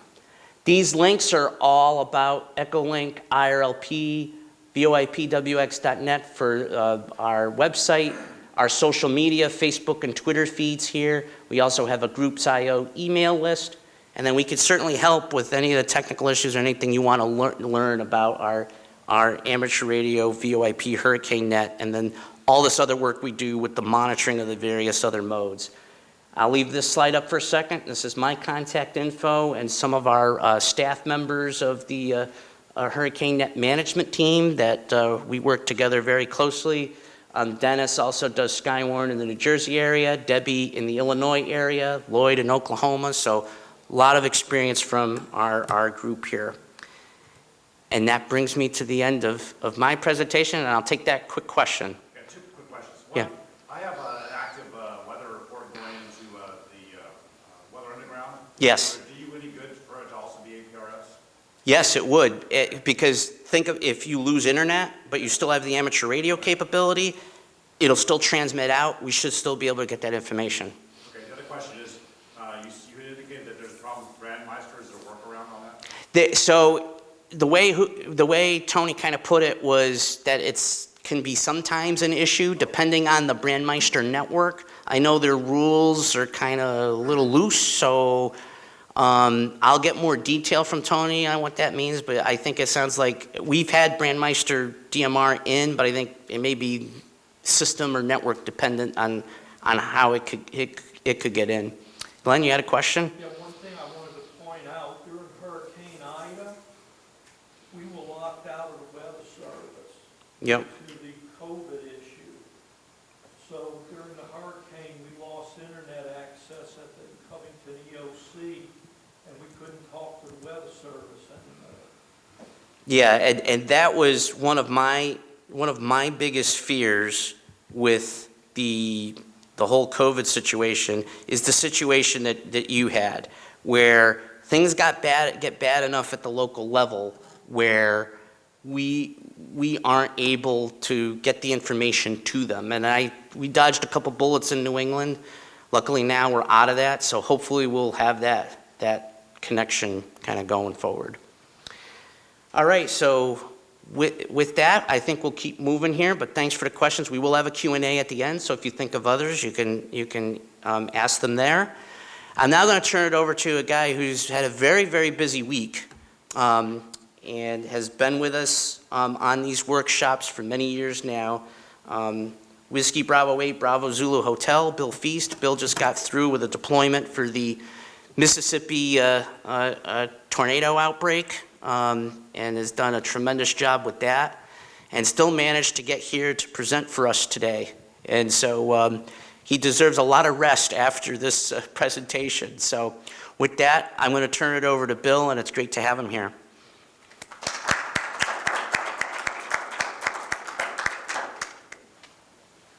Thank you, Rob. Before you get away, is there a clicker that? It is right here. Oh. Okay. Oh, I see. This is your laser, and those are up and down. Okay. All right. Well, as Rob said, my name is Bill Feast, and I am the Southern Territory Coordinator for Saturn, or the Salvation Army Team Emergency Radio Network. And I have just got back from a one-week deployment in Mississippi, rotated out yesterday, and I'll talk a little bit more about that here in a few minutes. What I really want to do is to begin talk. Let's see, maybe it's this way. No? There we go. Okay.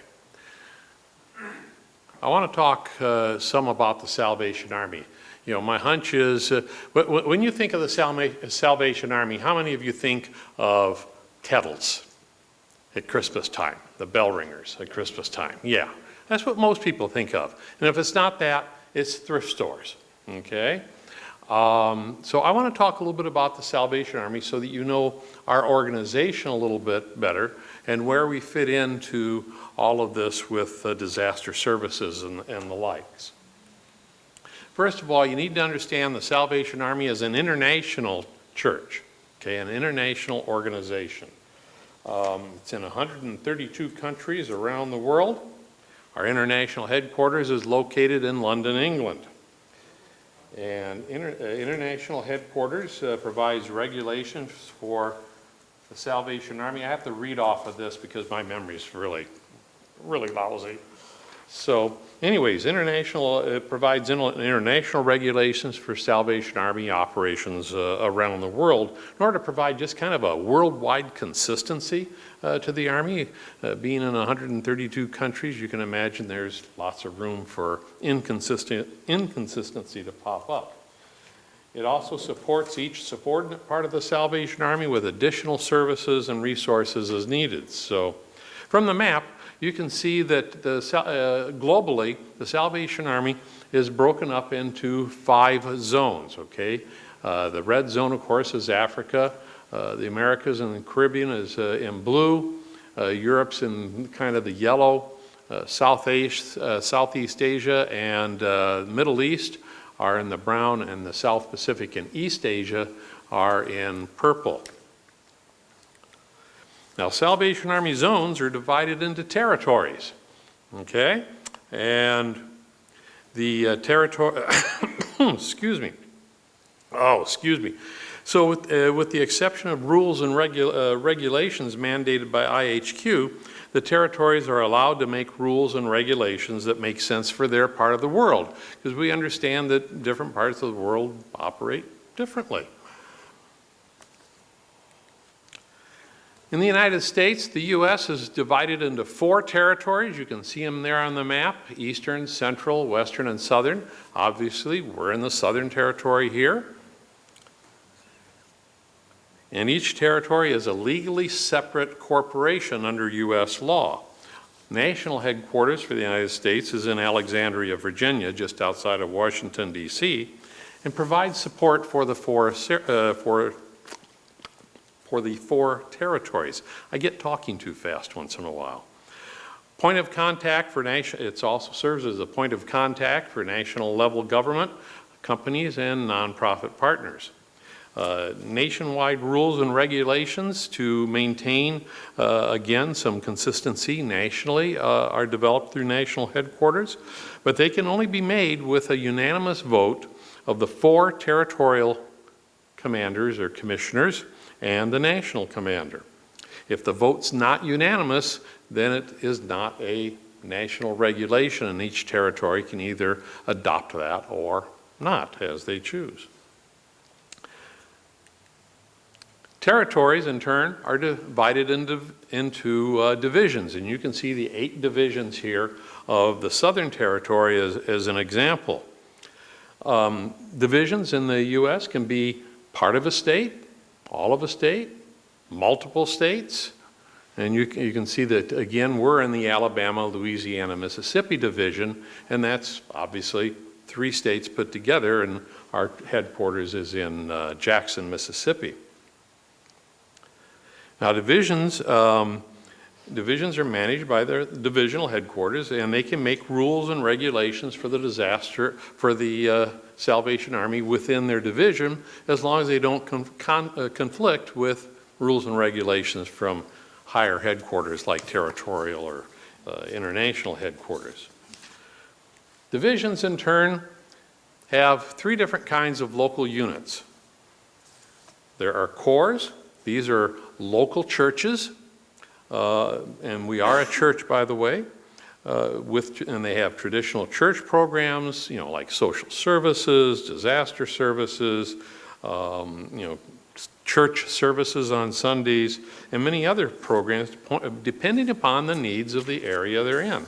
Again, it can be different throughout the country. Some corps may not provide one thing, and other corps may not provide something else. Then there are service extension centers. These are physical locations in smaller rural towns and cities that provide social services and disaster services, but they do not do any church functions because they're not a church. They're more of a social services and services organization. And in fact, the Mississippi Delta, where we had the majority of the tornadoes here in Mississippi over the last week, actually happened in a service extension area, and divisional headquarters stepped in and helped them out with additional resources. Local units, again, manage their programs locally within the parameters set by divisional headquarters and all the headquarters that go on up the scale. Now, to understand the Salvation Army, you really do have to understand, there we go. You really do have to understand the Army's mission. First of all, the Salvation Army is not a social services organization. Even though we do social services, and even though we are one of the largest nonprofit social services organizations in the world, we're not a social services organization. We're not a disaster services organization. Yes, we do lots of disaster services, both domestically in the U.S. and internationally. And it's all kinds of disaster services. We are currently involved in providing help to the refugees from the war in Ukraine, and all the way down to what we did this last week in the Mississippi Delta. But we're not a disaster organization. We're a church. Here's our mission statement, and I'm just going to read it real quick. Salvation Army, an international movement, part of the Universal Christian Church. Its message is based on the Bible. Its ministry is motivated by the love of God. Its mission is to preach the gospel of Jesus Christ and to meet human needs in His name without discrimination. So we have really a dual mission in the Salvation Army. There we go. Again, I've mentioned this a couple of times. the Salvation Army is a church. Our denomination is known as Salvationists. You see, I wear the uniform. I'm a lay member of the church. I am a Salvationist, just like if you're in the Baptist church, you're a Baptist, or if you're in the Methodist church, you're a Methodist. We're Salvationists. Local churches are called corps. Kind of goes with the military theme that the Salvation Army has gone with since it was first formed in 1865. You hear them talk about officers. Officers have red epaulets on their shoulders. There are pastors and clergy. They are ordained clergy in the Salvationist Church. Lay members, like myself, we're known as soldiers, and we wear blue epaulets on our shoulder, and that's how you tell the difference between us. Salvation Army staff and volunteers do not have to be members of or affiliated with the Salvation Army in any way. Even though I am, most actually are not affiliated with the Army other than that they're an employee of the Army or a volunteer with the Army. So, disaster management. If you remember back during the mission statement, it says that the second mission is to meet human needs in His name without discrimination. Now, although the Salvation Army, again, is not a disaster services organization, it does respond to many disasters throughout the world. For the Salvation Army, meeting human needs is simply another way of preaching the gospel. St. Francis of Assisi once said, "I witness for Christ all the time, and sometimes I even use words." We do it through our actions. Along that same idea, Billy Graham once described the Salvation Army as Christianity with its sleeves rolled up. That's us, okay? It's all about the action. It's all about the service. The services of the Salvation Army provides for emergency disaster services, or what we call EDS, varies widely around the world and even within the United States. The Salvation Army's primary missions are mass, fixed, and mobile feeding, and emotional and spiritual care. We do that for almost every disaster we go to in the United States. And the Mississippi tornadoes are a really good example of that. We served over 1,400, almost 15,000 rather, meals, 36,000 drinks, 22,000 snacks. We served a lot of food over the last week, and we're still out there serving this week. Well, there are people out there now, even though I've rotated out of the command team, there's a new command team, and they're still working out there in the field to serve people in the public.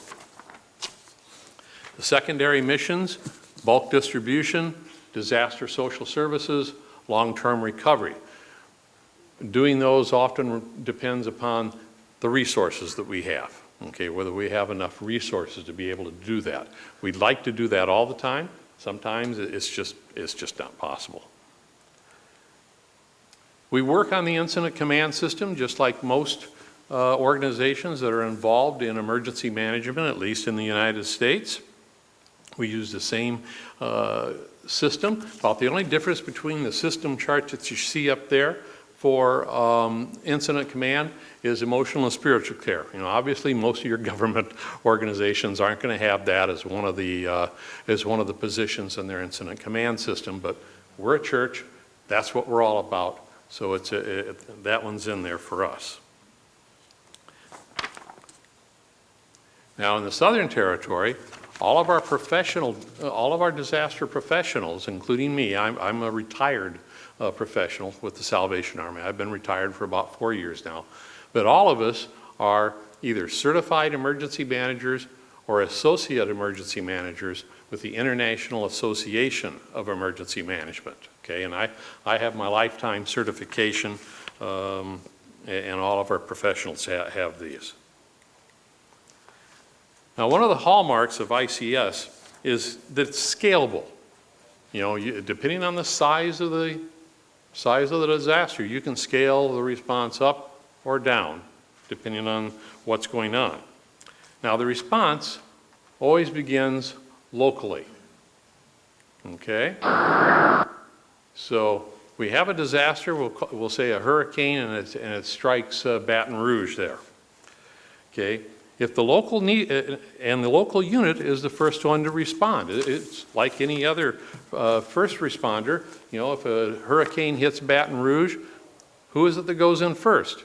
Baton Rouge PD, Baton Rouge Fire Department, Baton Rouge Emergency Management, local chapter of the Red Cross, local chapter of the Salvation Army, and so on. It's the local folks who respond first.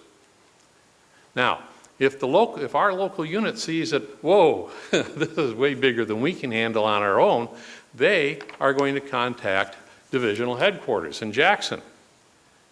And divisional headquarters, in turn, will contact other local units within the division and ask them to start sending resources to the area of disaster. Okay? But if the disaster is big enough that divisional headquarters doesn't have enough resources to send, then they're going to contact territorial headquarters, which for us is in Atlanta, Georgia. Atlanta, Georgia will then start contacting the other 7 divisions in the territory, and they'll start sending resources into the area. If it's so big that territorial headquarters needs additional help, guess what? They contact national headquarters. National headquarters then contacts the other 3 territories in the USA, and they all start sending resources in.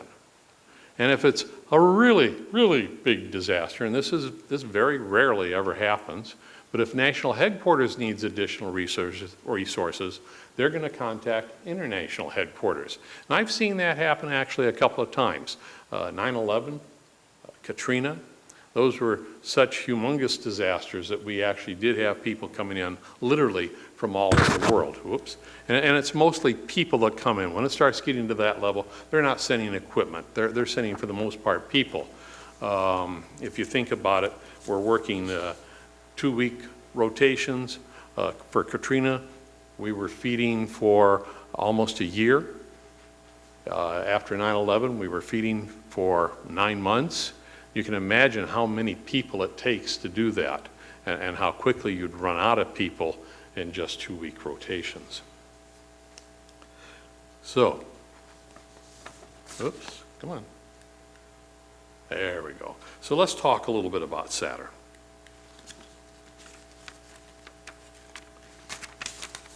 First of all, it's important to understand Saturn is not a standalone program within the Salvation Army.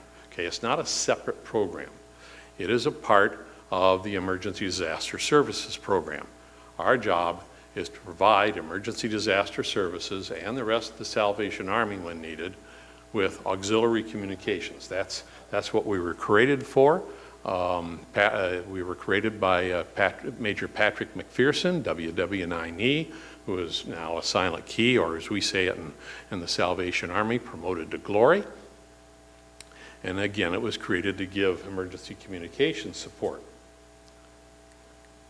Saturn is international. We've got some 2,500 registered Saturn operators throughout the United States. There's another 180 that are registered international operators, or registered in our national database. So I suspect there are more out there that are in other international databases for their countries, but I don't have access to those records. And Saturn does conduct a lot of different nets on VHF, UHF, HF. And Saturn is supported by our territorial headquarters, and there is a National Saturn Committee, which consists of the National Disaster Coordinator, the National Saturn Liaison, the 4 territorial Saturn coordinators and their assistant coordinators, if they have one, and the net manager for the international Saturn single sideband net. And we meet on a regular basis to coordinate the few national level activities that we're involved in, such as presentations here and at Dayton, as well as to share information and best practices amongst each other. Now, I mentioned that we're supported by our territories. And each territory, again, as I mentioned earlier, is separate and can make their own rules at times. Let's see. So the Central Territory, They provide mostly they provide income support for local units or divisions for small to large scale disasters. And again, this may be on any one of the 3 different kinds of bands. It's also, we're now also starting to get into DMR and Echolink and, you know, all the digital stuff, WinLink. And they also often support statewide and local disaster exercises. Now here in the South, our focus is a little different. Our focus is to provide the Salvation Army IMAT, our incident management team, that goes into a disaster area and actually coordinates the activities of the Salvation Army for that particular disaster in that particular area. Our job is to go in with them and provide them with communications if they lack the normal communications because they've been taken out by the storm. You know, the times, they are changing. What was that, an old Bob Dylan song, I think? They are changing. And it's important to realize that not only do we use amateur radio, but we are learning how to use some of the other non-amateur radio resources that are out there, like UHF Business Band, mobile broadband kits, Starlink and other satellite resources, shares. We partner with Mars and ARRL's Aries program. And it's also sometimes possible that deployed Saturn operators may sometimes be temporarily tasked with IT, some basic IT stuff. And there are times when they get tasked to just help with ordinary disaster stuff that has absolutely nothing to do with communications. I think a good example of that is when I was deployed to Michael, and they were doing a mass distribution, a drive-through distribution of water and food boxes, and it was all hands on deck. It didn't matter if you were there for communications or you were there as the planning chief or whatever you were there for, it was all hands on deck that day because they needed everybody they could get to be helping to hand out stuff. We do have a national website, saturnusa.org. To the right, you can see the frequencies and times and dates for our international Saturn single sideband net. Note that on Saturday, it's on a slightly different frequency because the Coast Guard net meets on 14.325 on Saturday. So we move down 5 KCs on Saturday so that we don't interfere with them. There's also a national Saturn DMR net that meets on Wednesdays at 7 o'clock Central Time, and there's all the different channels and so on. As I understand it, this is all going to be available on YouTube, so don't feel like you have to be, you know, furiously scribbling all this down because all the information is going to be available later on. Western Territory has a Saturn single sideband net. Southern Territory has one as well. It meets on the first and third Saturday of each month on 7.268 at 9:30 in the morning on Saturday, Central Time. How many have noticed that the frequencies we're using are all hurricane watch net frequencies? Yeah, they are. And that's because we've formed a partnership with them, and we're going to talk about that here in just a moment. So, hurricane protocols. These are the protocols that Saturn uses to activate for hurricanes. First of all, as I mentioned just a moment ago, we do have a very strong partnership with the Hurricane WatchNet. We've developed a MOU with them and a standard operating procedure, or SOP, and this has been working out very, very well for us. HWN, of course, handles weather and storm damage reports to and from the National Hurricane Center, and that's what they do. When they activate, we activate, and we come and we help them out with that, with additional operators to act as relays. Now, when the Hurricane WatchNet stands down, then if there's enough health and welfare traffic still coming into the net to warrant it, we'll stand up and continue operating, and a lot of Hurricane WatchNet operators will come and join us and help us out. So it really is a great partnership for us. It's been working very, very well. Couple of things that I want to note. Our primary job is handling health and welfare traffic. HWN, their job is the weather reports, the damage reports, that sort of thing. So they get health and welfare in, they'll ask for a Saturn operator to take that on and take care of it so that they can do their job while the hurricane watch net's in session. So we handle health and welfare, that is messages that are coming out of the impacted area into the United States or wherever for delivery. We do not handle health and welfare inquiries going into a disaster area. We simply don't have the resources that it would take to go find people, person by person, in a disaster-affected area to hand them a message. But we just don't have the resources for that, and so we just simply don't take those messages. We are in the process of recruiting training and credentialed net control operators. And here's how we activate the Southern Territory. We assist the Hurricane Watch Net along with the rest of the country. And we're currently recruiting credentialed operators for deployment to support our IMATs, or our incident management teams, out in the field. Now, by credentialed, I mean people who have gone through the training, they've had their background check, so on and so forth. So it's a little bit of a process to become a credentialed, ID'd disaster person, disaster volunteer with the Salvation Army. And all of our volunteers go through this, not just Saturn. All volunteers go through this. And you can see the different kinds of things that our folks do up there on the screen. I mentioned the National Saturn Committee just a little bit. A little bit ago. If I can get there we go. Again, the 4 territorial coordinators are members along with the National Saturn liaison. And what I'm going to do now is give you all the contact information for those folks. Again, don't bother to furiously write this down. This will all be on the program when it becomes available online. And there's my information and the Assistant Territorial Coordinator for Operations information and the information for the net manager of the International Single Sideband Net. That's all, folks. And that's it. We're done. Thank you, everyone.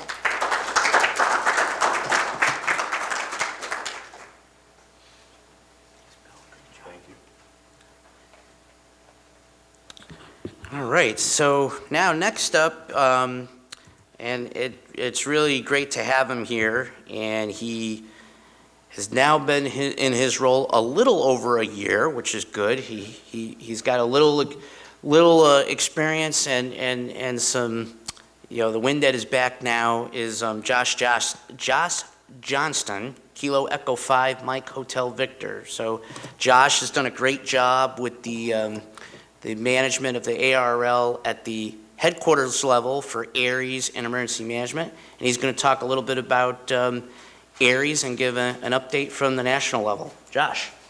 Thanks, Rob. Thanks, Rob, and thank you all. And of course, I get a frog in my throat as I walk up here, so that, of course. First of all, welcome to everybody. I have been at ARL at headquarters now for just over a year. I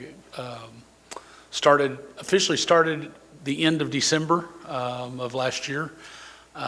Some of you may ask, does that accent that come from up north? And no, it doesn't. Neither does the 5 call sign. I'm originally from Arkansas.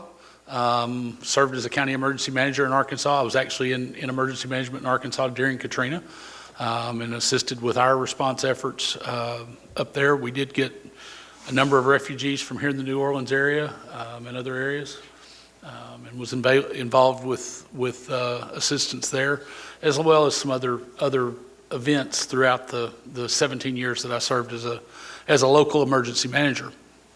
My background has always been amateur radio. I've always once I got started there, I had a great group of Elmers, great group of Hams that were like, man, well, you need to get involved in this. You need to do this. And they got me on board. And by the time I left, I was one of the guys that people would call and go, we're having a communications issue. What do you know about this? Or they would call and ask me about this and call and ask me about that. I served on the state of Arkansas communications unit working group, been through the Oxcom training, communications unit leader. So my background is communications. You find different niches. A lot of emergency managers, some of you that have worked in those roles understand you kind of find different niches, and communications was my niche, and are really very, very supportive of our amateur community back there. I'm happy to be where I'm at, and we'll just tell you, we're just getting started. Real briefly, I wanted to touch on an event we've got going on this year, year-long event that we're doing through ARRL, and it's supporting and encouraging and thanking our volunteers. And there's already been some features in our monthly magazine. If you get that, talking about some of the volunteers out there, we're doing a year-long operating event. But how many of you volunteer in areas or in areas, especially in any way? And I see at least one over here. We've got several of you. Thank you. Okay, thank you very much. I was in SEC in Arkansas for a while. We had a time where I said, I'll do it, so I was serving co-role as the emergency manager or not SEC, as the local EC. So I was serving as the county emergency manager and the county emergency coordinator for Aries, support the organization, did back there. So one of the big things going with that is we're also asking people who aren't volunteering with Aries, if not me, then who? If not you, then who?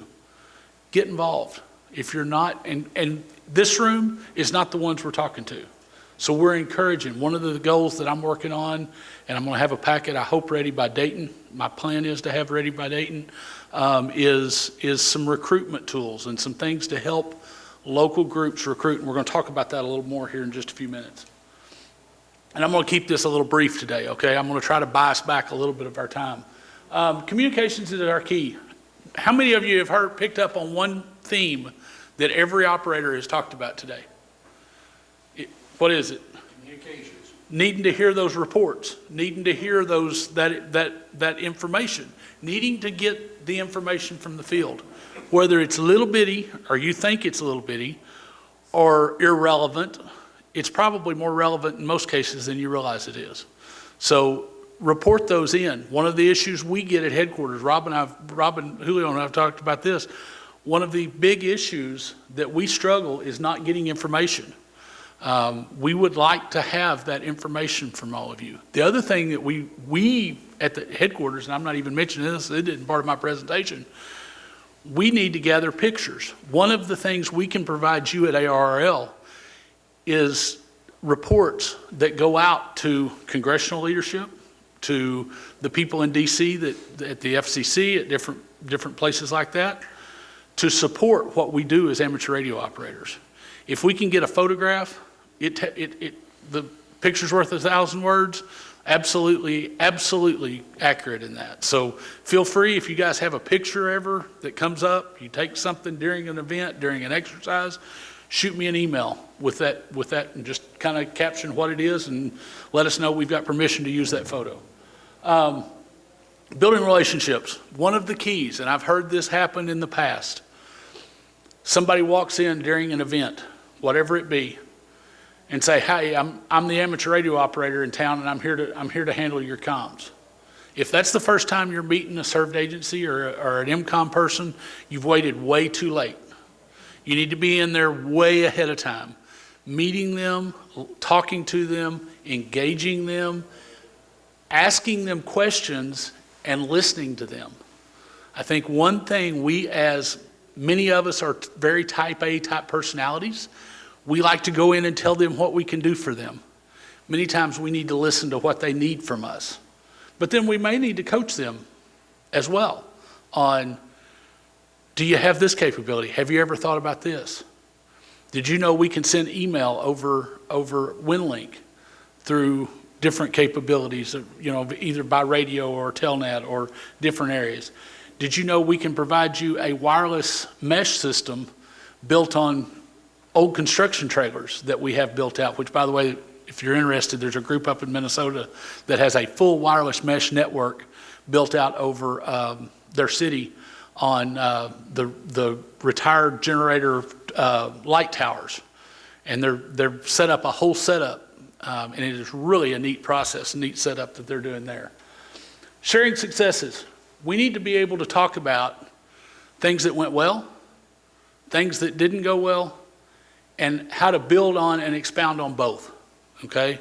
We need to be able to brag on ourselves. And I think sometimes as amateur radio, we're used to being in the background because that's where but we need to be able to say, hey, they asked us to do this and this. It wasn't really what we were there for, but they needed it done. So we did it, and we did it well, and they thanked us for it.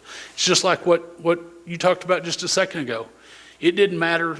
There may be a time that you show up there to be a communications person, and all of a sudden they need somebody to help them make copies or to check a network problem or if you're that go-getter person or you're that go-getter team, guess what? They're going to remember you. They're going to call you back. They're going to be more engaged with you because you were willing to help them with what they need. Now, that doesn't mean you're not supposed to be walked on. That's a whole different story. But provide assistance as they need it. I know we talked about, Julio talking about the Haitian response. There's been some that have been very good. Hurricane Ian, we know of at least one story where a ham in Massachusetts was able to pass traffic down about people being trapped on Sanibel Island, and got that. And I know that relayed through the North Florida SEC into the State Emergency Operations Center. Those are some of the good things. There were things that happened well in Puerto Rico during Maria years ago. There were some things that didn't go really well from the ham community in Puerto Rico. And one of the things that I feel like, we need to talk, there again, example, we need to be able to talk and build on both, whether it's good, whether it's bad. The key is you don't make the same mistake twice. If you did mess something up or if something didn't go particularly well, build on it, come up with an improvement plan on it, and go from there. So that's one thing for sure. By the way, on behalf of Aries and ARRL, we're going to give you another 2-year appointment. Okay? So 2 more years. Remember, the first one lasted 43. So, but the key to success is all of us. People in this group talking about what went well, what didn't go well, and how we can improve on anything we do. Because I'll be honest, I spent a number of years in fire service as well, and I never walked away from a fire scene that I didn't go, we could have done this better. It may have gone great, but I always said we could have done this little part of it better. And I think that's important to go on. Do remind you all, we do have our handmade program. It's still ongoing. That has been funded 100% by either donations from manufacturers, which you mentioned earlier. I'm not an anti-Baofeng guy. I've got one, got more than one. I use them for specific purposes, but one of the things that I would encourage you is continue to purchase and do business with some of the major suppliers. They've donated to, National Hurricane Center has equipment that's been donated by the major manufacturers. We've had equipment donated to our handmade program by some of the major manufacturers. Those are important. That doesn't mean you can't use the other stuff, because we all know more tools in the toolbox is a great thing. So talking about deployable, we've got a number of kits that are pre-deployed around the country. I know Louisiana has some here. There's Florida. Texas has a number of them. But anyway, they're deployed around the area. Then we have a large number also deployable from headquarters, and we can get those to you within 24 hours in most situations. If Southwest Airlines can get to your airport, we can get the go kits to you. Southwest has an agreement with us. They provide shipping for us. So we get them to Bradley Airport, and they put it on a plane and get it to you quickly. We have HT kits, which is nothing but handhelds. We have HF kits, VHF, UHF kits, and then we do have some kits that are built out with Vera capability, various, depending on whether you're using Vera, whether you're using Pactor for WinLink, whatever, that we can provide. And we do have kits with the Dragon 4 modems. That's an upgrade we've made since I've been there, is we've added a few kits with the Dragon 4 modems. So if we get that, if we get the full-time symbol rate that we have legislation before Congress to get done, increase, or if we get the temporary waiver that we've been able to do. I know we got it done during Ian. So, I keep hitting the wrong one here. Recruiting. This is one of the big things that we've all as hams got to do better. Not just in Aries, but we as hams. But in Aries particular, testing sessions. Go talk to, help out at a testing session. Have something you can hand them on. Let us get you hooked up with an Aries group, and then help them. Volunteer to help them. Volunteer to say, hey, let me show you something about this. Take 30 minutes and go, let's work on this. Let's do this. Somewhere around 60% of new hams when they get involved, 50 to 60% of new hams when they get involved, when they test, MCOM is one of the reasons that they say they want to get involved, is because they want to be involved in emergency communications. Some of them realize once they get in, it's not, most of the time it's not very glamorous, but if that's a reason, at least give them that opportunity to come in and try.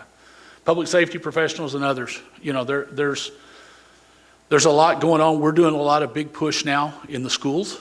We're starting to see growth as amateur radio as a STEM in the STEM community in schools, and it becoming curriculum for students to learn amateur radio. And that's going to be something that we're looking at. One of the big things too that we're starting to really talk about, and it to me embodies what this hobby is as the hobby side, is innovation. We've been inventing new stuff and coming up with new ways to do things since its inception.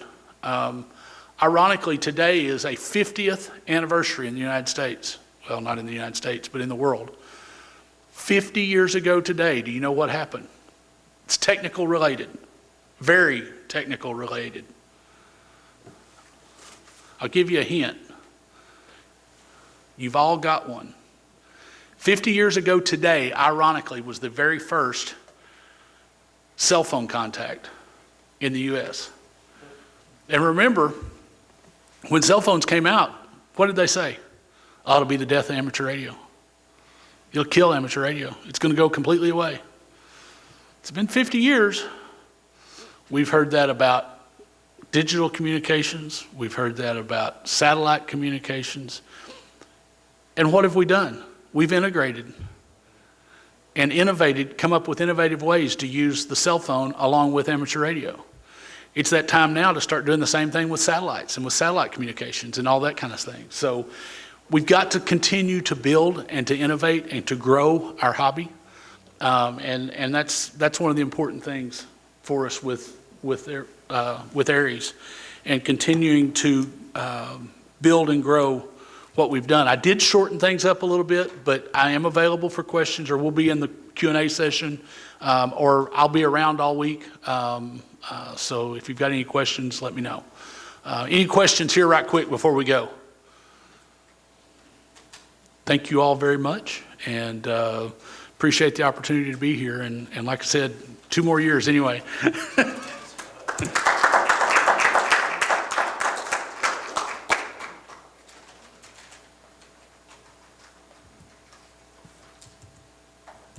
All right, so our last speaker is Kilo Delta 5 Kilo November Zulu, Matt Anderson, Louisiana Assistant Section Manager. He's going to talk a bit about the IDA response, and then we'll be into our Q&A session. Matt?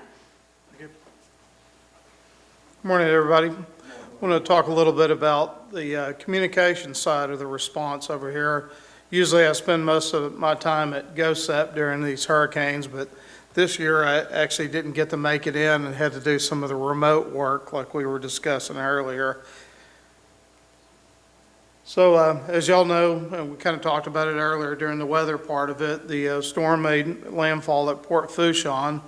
For those that y'all don't know about the area, that's kind of our big oil and gas area, so a lot of activity in there as far as offshore work.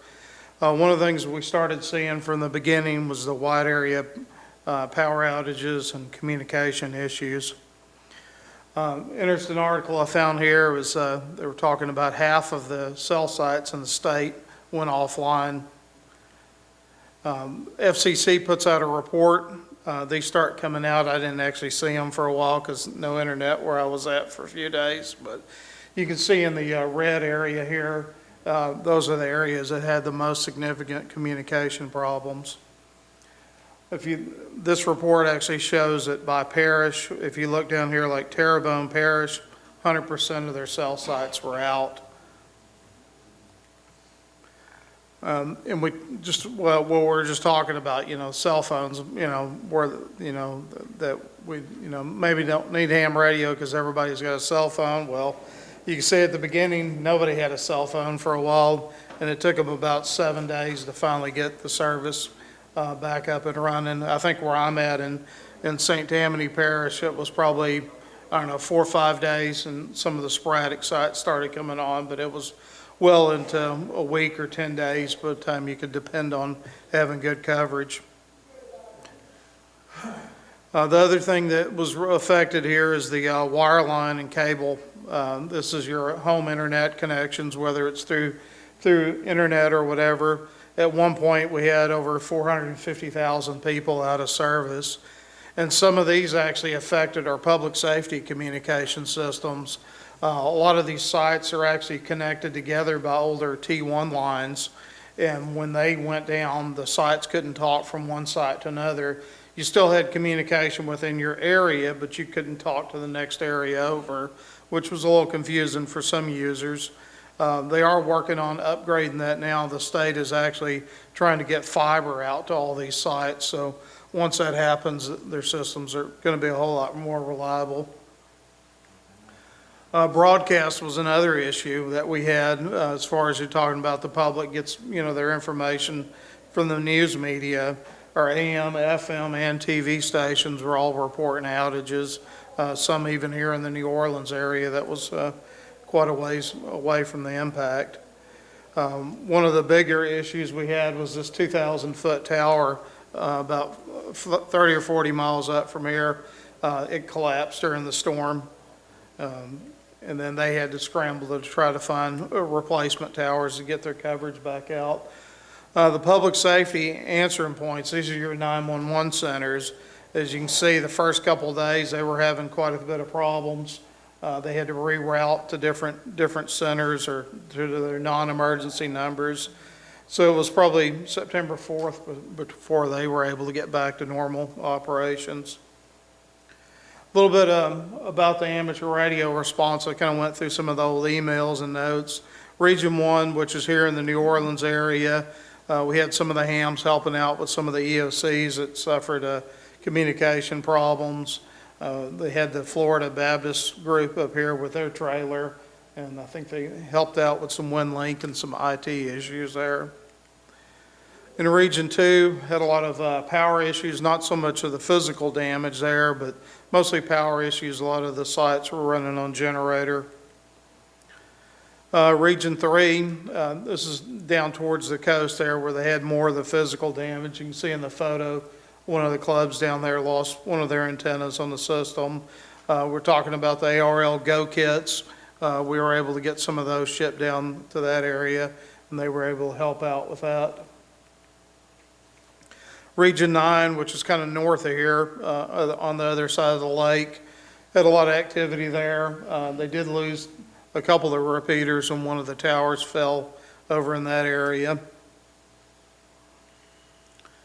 At the state EOC, we had volunteers operating Sunday night all the way into Tuesday.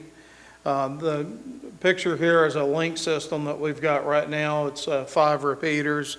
I was able to communicate with them remotely through that. One of the EOCs in Region 3, they were on there pretty much until Tuesday, every couple hours calling in a request. Amateur radio was their only method of communication. Unfortunately, we weren't able to get with them beforehand on the WinLink, and that's one of our goals now, to get them set up on WinLink where they can send these reports in electronically. Takes forever to get it by voice if you got to repeat the phone number, the street address, and everything else.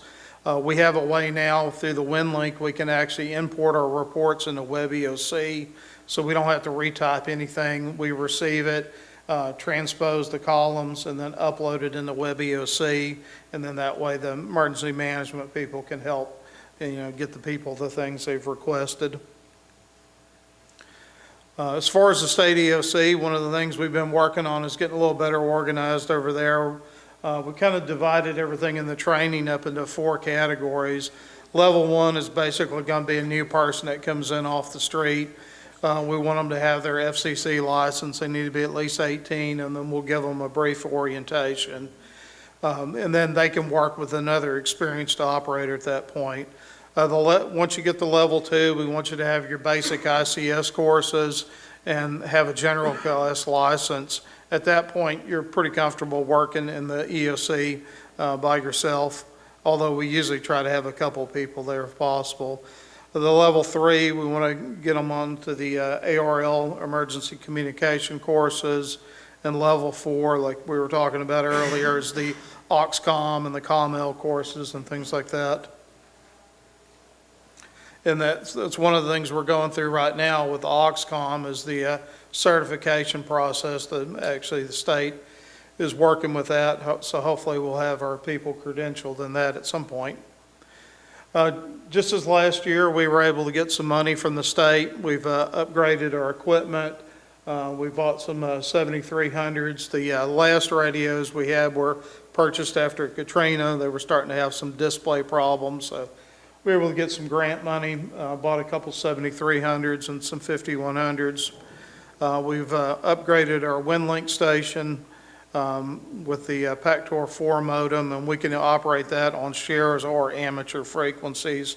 And we're trying to get finished up with the IT people right now and to getting all that set up online so we can be an actual gateway station.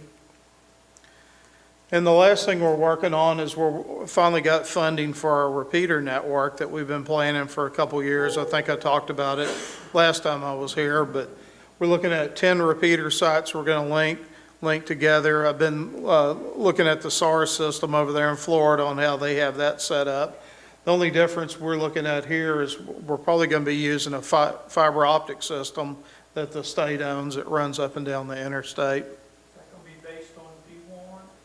No, it's going to be analog only, and that was one of the considerations that somebody asked about DMR, because the repeaters support DMR. The only problem is the EOCs don't have DMR at this point, so we're going to have to go strictly analog, and it'll be an option to upgrade in the future. So the last thing I had is a little contact information if y'all are looking for anything else. We've got the Louisiana Aries site. John Mark is our section manager, laarl.org. And the state EOC amateur group up there is wb5lhs.net. And thank you for your time, and I'll be around later if anybody has any questions. Thank you.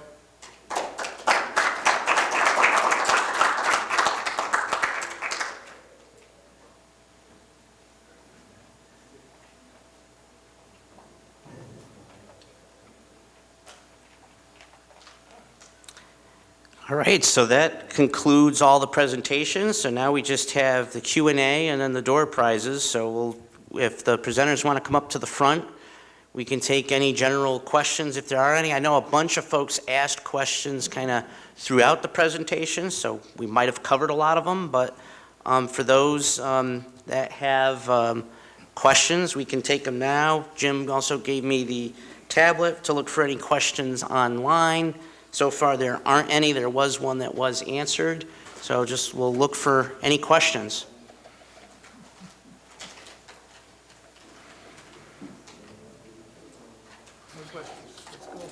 It looks like there's no questions. I'll put out a last call for questions. like I said, most workshops, we've had them at the end, and we save them for the end. This year, it kind of got filtered in throughout, so, but I'll make it one last call for any questions. We got all their questions. Yes, we did. All right, so I think we're good on the Q&A, so that'll conclude the live session for today. Now, we do have a few door prizes to give away, so just stick around for those in the room here for that. For those on the live stream, I know it was a big challenge with the internet connectivity issues, which we did talk about in the PR, that we would do our best, but that has been a problem at times when we've done these conferences live. So, and I appreciate Jim Palmer's efforts in getting all of this going. He's had a devil of a day with Murphy, and he's donated his efforts today, and he's done a tremendous job keeping it together through all of the technical glitches. So we thank Jim for that. Thank everyone for attending on the live stream. We're going to sign off from that, and we ask folks here to just stick around for a few door prizes that we'll give away quick, and that'll conclude the day. Thanks, everybody.